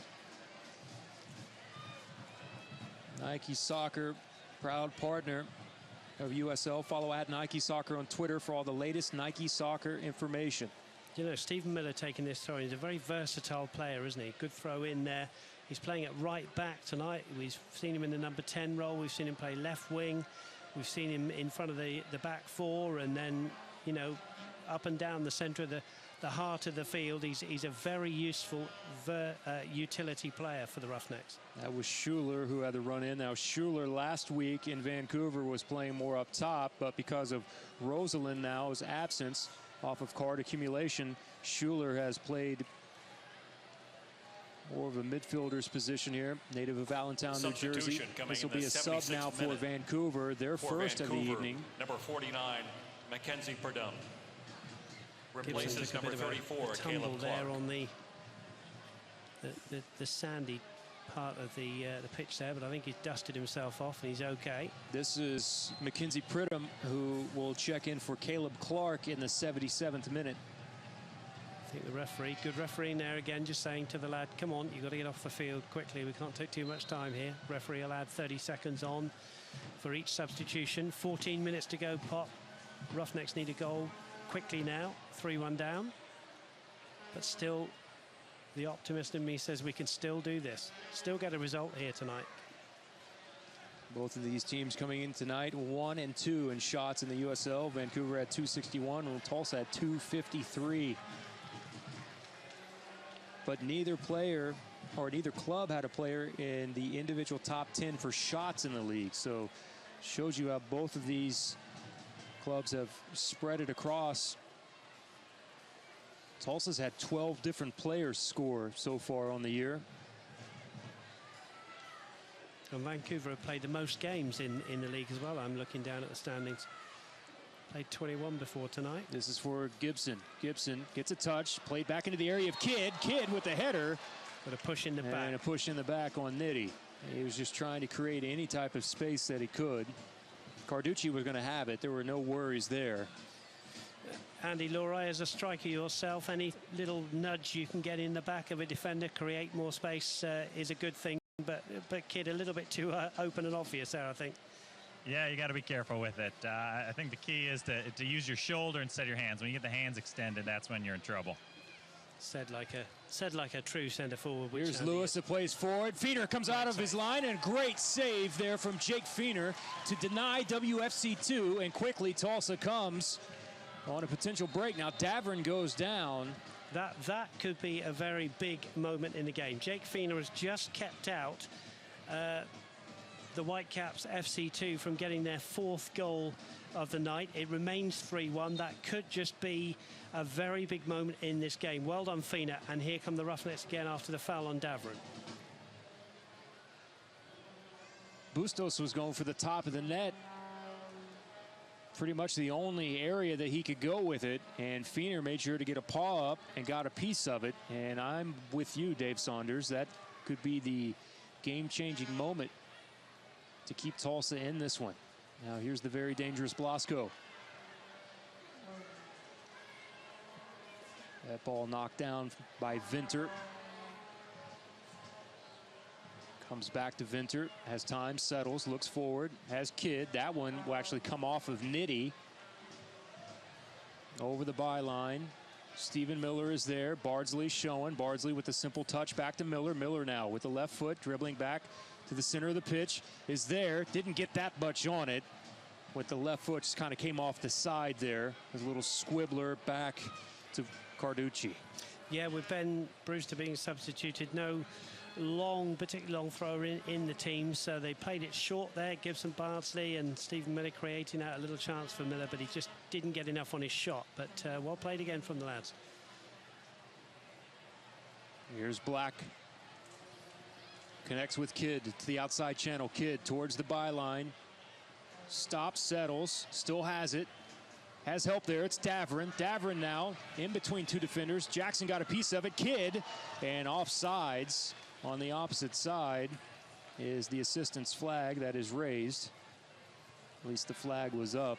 Although you would say probably the player, which I think was Davern, wouldn't have been interfering with play. It would have been interesting if that had gone in. Absolutely. But good pressure. They played on. The flag came up for a brief moment. Feener has it. Feener coming into tonight, and we'll check the latest saves for Feener this evening. Had 24 saves. Has not suffered a defeat yet since taking over in the net for the Roughnecks.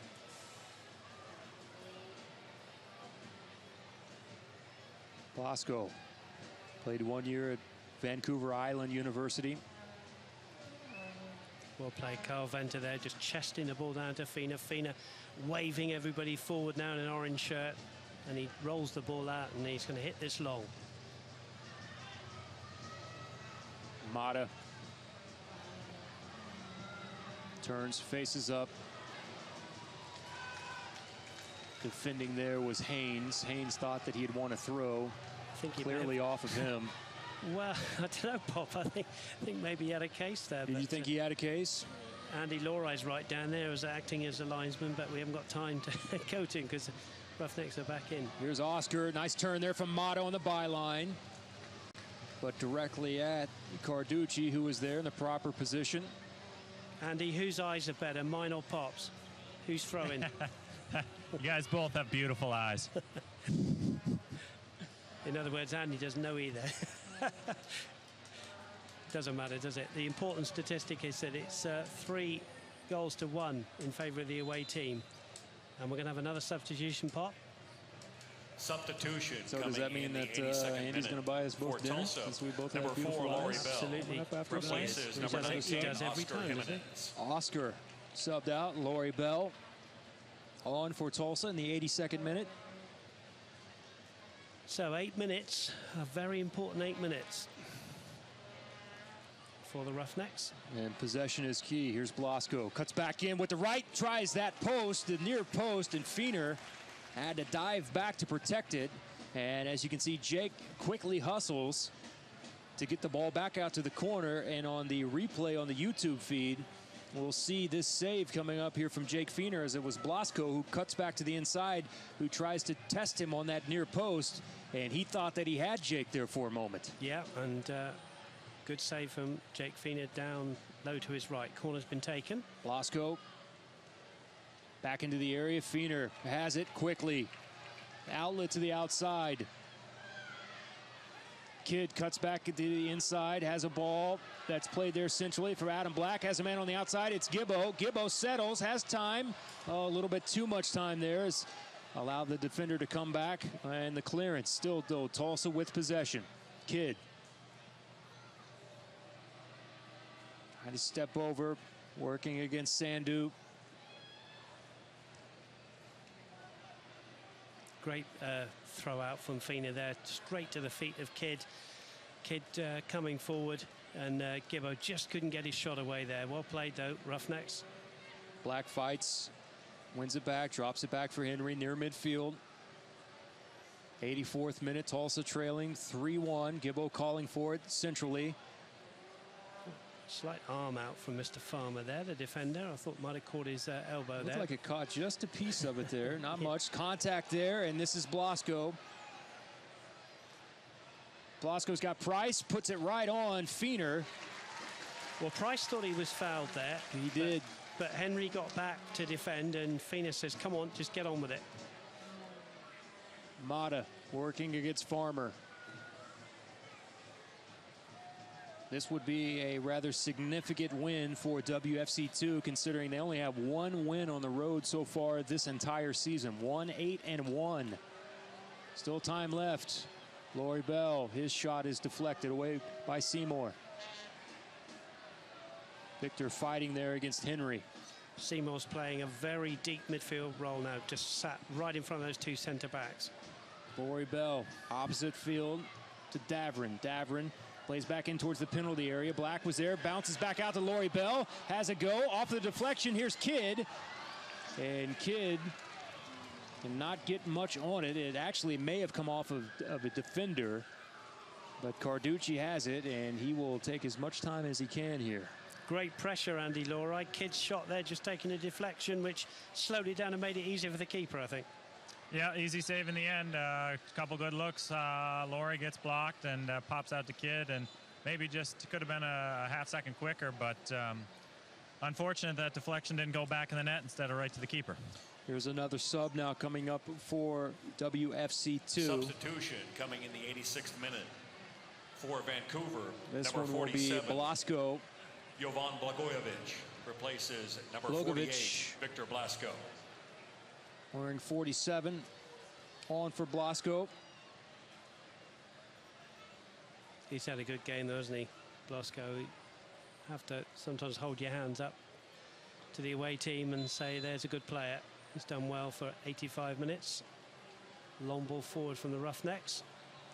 And Kidd just couldn't get on the end of it. Quite to it, even as speedy as he is. I'll tell you what, I like this referee because he just jogged off with that player. He just sort of ran with the player being substituted and said, come on, let's just calmly keep this going and not waste unnecessary time. I like that. The referee, that's good to see. I wish more referees would do that. Just, you know, quicken the game up, especially if you're chasing the game. It's nothing more frustrating than niggly stoppages. You can become a fan of the USL on Facebook for exclusive news, league news, and interactive content. Facebook, USL on Facebook. 4 minutes plus injury time, and the Roughnecks have won a throw-in. You and I always have a little guess, Pop, at the amount of minutes to be added on. Certainly with all the substitutions, you would hope I'd say 4 right now. Yeah, I was going to say 4. That's exactly the number I was thinking of. Anything less would be a bit of a travesty, I think. Gibbo. Ball inside the center circle for Henry. Henry now to Vinter, who pushes forward a bit to Davrin, showing outside on the touchline. Nice move there from Davrin. Tries to go around the outside edge there against Sandu. Sandu's not falling for it this time. Bustos. All to the outside, just checked in there is Jovan. There's Seymour, that very deep midfield player. You can see in there, he's just barely 5 or 6 yards in front of the centre backs there, Seymour. The attendance was just announced here at ONEOK Field. 5,106 tonight on hand at ONEOK on a Friday night. Of course, the fireworks display is scheduled to take place as soon as this one wraps up here in downtown Tulsa. And the Roughnecks players, win, lose or draw, will be standing out there for a good half an hour after the kickoff, signing autographs, which is great to see. Here's Schuler. Schuler's done a great job of filling in over the past several weeks. Spent some time in San Jose last year. University of North Carolina product. Under 17, under 20 for the U.S. national team. Played in Sweden as well. Actually played under the current Columbus Crew head coach, Berhalter, there in Sweden. He's helped fill in while Caleb Clark, also Farmer, was away on duty. They were playing for the Canadian team in the Pan Am Games.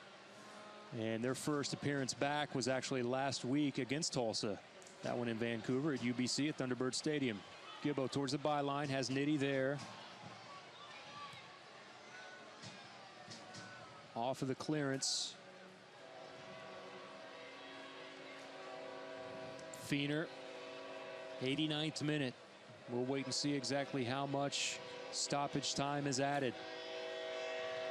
Tulsa trying to pull back within 1. Sandu just dumps it down. Whitecaps FC2 quite content now, Pop, to just play it long and soak up the pressure with just a minute of the 90 to go.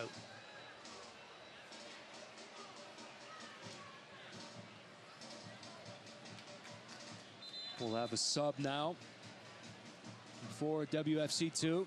Substitution coming in the 90th minute for Vancouver. Number For 61, Vancouver, this Taryn will be Campbell Lewis. replaces number 25, Andre Lewis. And Campbell will come on for him. Lewis has had an impressive game tonight. So, 20 seconds left of the 90. Need a goal, which would set up a grandstand finish for any injury time the referee's going to add on. Here's Laurie Bell, settles with the chest. Just cannot get on frame tonight. And here comes the board. And it is 4 minutes. You're good, you are. There will be That's very 4 good. minutes 4 of minutes, you stoppage guessed that time. pot. That's Well, even a exactly broken clock, Dave Saunders, is correct. Also another saying that is a favorite of mine: if you shoot a gun up in the air enough, eventually you will hit a duck. And that is what has happened. 4 minutes. So still time, still time. We've seen some crazy things happen. Schuler dumped in. Nice ball there from Blagovic. Plays back to Schuler. Off of the deflection. Henry just continuing to battle there. Back outside. Blagovic now will do the proper play. Take it directly to the corner. Try to waste as much time as he can. Two Roughnecks out there harassing. And finally the ball over the touchline quickly with the throw. This one's going to stay in, believe it or not. Feener has it. Ryan Price just blocking off the striker there.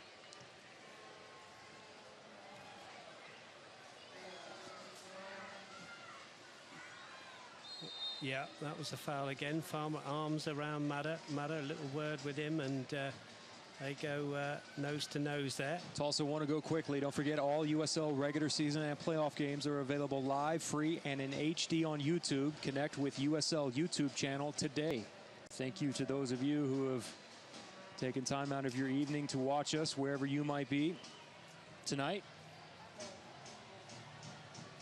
Well, if this went in, we would have a great finish, wouldn't we? You feel they have to score from this. Poppers were playing the 4 minutes. Everybody back in a Vancouver shirt. This is about just a couple of yards outside the 18. And that one hits the side of the net. It's a good idea. And that one from Adam Black. And for our friends on the radio, that was just a few yards outside the 18. Left of centre, wasn't it? Just didn't bend it enough, Andy Laurie, but you say he's got a very good left foot, hasn't he, Adam Black? Yeah, sure does. Not a bad effort. It's tough to score from that wide of an angle, but good effort from Blackie. Yeah. Just story of the night, close but not in. Here's Gibson for Adam Black. Has Davern to the outside, overlapping run. Davern settles. Working against two defenders there. Squirts back to Adam Black. Henry finds Miller through the baseball infield. Laurie Bell now. Left-footed. Cannot get over the top of Nitti. And that's been a story of the night as well, hasn't it? That nothing much has got over the top of the back four. We haven't seen players been able to get in behind the back four, apart from maybe the first sort of 5 or 10 minutes. Absolutely. And a lot of that has been the size that Craig Nitti possesses, as you see there one more time, not allowing those balls to be able to drop in over the back, over the top of the back line. All 6'5" of Mr. Nitti, native of Calabasas, California. Can Mata settle here? Boy, he got a touch and had Laurie Bell for a second. Henry. Kidd now. Outside the 18 on the right-hand side. Off of the deflection, gets the ball back with the left foot. Not much on it, off of the deflection, and then finally cleared over the touchline for a throw-in for Tulsa. And there's not much time left. As a matter of fact, that's going to do it. And WFC2 has come into ONEOK Field and has picked up what might be their most impressive win of the season, considering that they have not had a road win since the opening week of the season, in which they won 3-0 in Austin when the Aztecs were still playing at House Park. It's been until now, here on July 31st, that WFC2 has come in and has secured their second road victory, and they have won here tonight over Tulsa 3-1 in what is a key and extremely clutch performance from Whitecaps FC 2, Dave Saunders, considering that they're not going to be back home until the month of September. After the this fireworks, truly when the shows Roughnecks you players will sign autographs. How strong After the fireworks, of a team fans are invited to walk to the and front what their rows of will the is seating like areas here for the chance as we to get meet set to and get close out the signatures from the 2015 Roughnecks. USL season. Yeah, I think you have to hold your hands. The Roughnecks once again thank Fox 23 and 106.9 K-Hits for sponsoring tonight's match. The Tulsa Roughnecks are proud to have these fine sponsors helping us put on tonight's match and post-game fireworks show. Thanks again to Fox 23 and 106.9 K-Hits.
Over on ESPN 1300, The Buzz.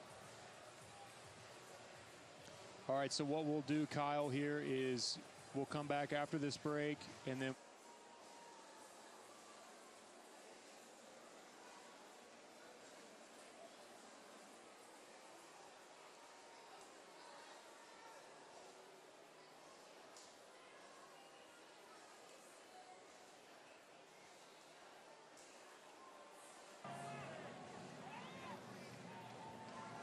And now here's Justin with the Roustabouts, who will present the Roustabouts Man of the Match. Yeah, that's right, Kirk. We're down here on the field down here. I'm with Zach from the Tulsa Soccer Show, and I got Nathan and Josh from the Roustabouts over here, and we're about to name the Roustabouts Man of the Match. Zach, tell us who the Man of the Match is tonight and why they are the Man of the Match. Awesome. Yeah, Dav has to be our Tulsa Roustabouts Man of the Match just because of his great work on the line and just hustling back on defense and going forward, moving the ball up front. Dav, how do we move forward going on, pushing for that playoff spot? Look, we're going to learn from this, but it's not good enough. We have to take our chances and stupid goals. The boys have to learn from this. We have to grow up, be more professional, and we have to come out on Sunday, and we need to get 3 points. No excuses anymore. All right, thanks, Dav. You are our Man of the Match, so you get our Joe Mama's pizza and the hat. Let's give it out for the Roustabouts Man of the Match. Garmila Mahagut. Exactly what he said. That's right, fans. Make sure you guys stick around. We are going to start our fireworks show here in just a few minutes. We got one contest we're going to do on field, and then we're going to get ready for that post-match fireworks show. The guys are coming around and signing autographs, and don't forget, we are back here again on Sunday evening for a pivotal matchup starting at 7:30, 6:30 gates. Make sure you guys stick around. We're going to get started with our fireworks in just a few minutes.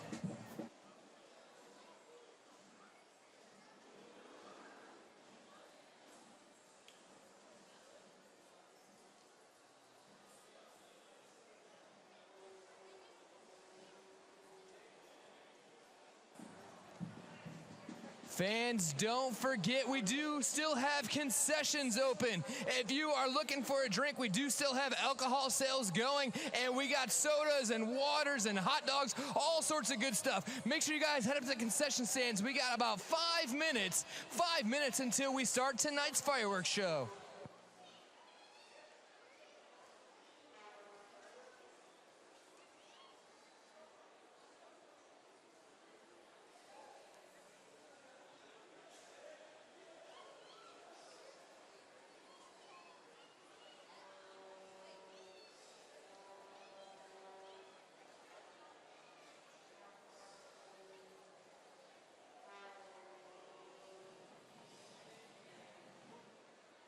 Fans, it's time for the Oklahoma Soccer Association's Dizzy Punt. Here's Justin.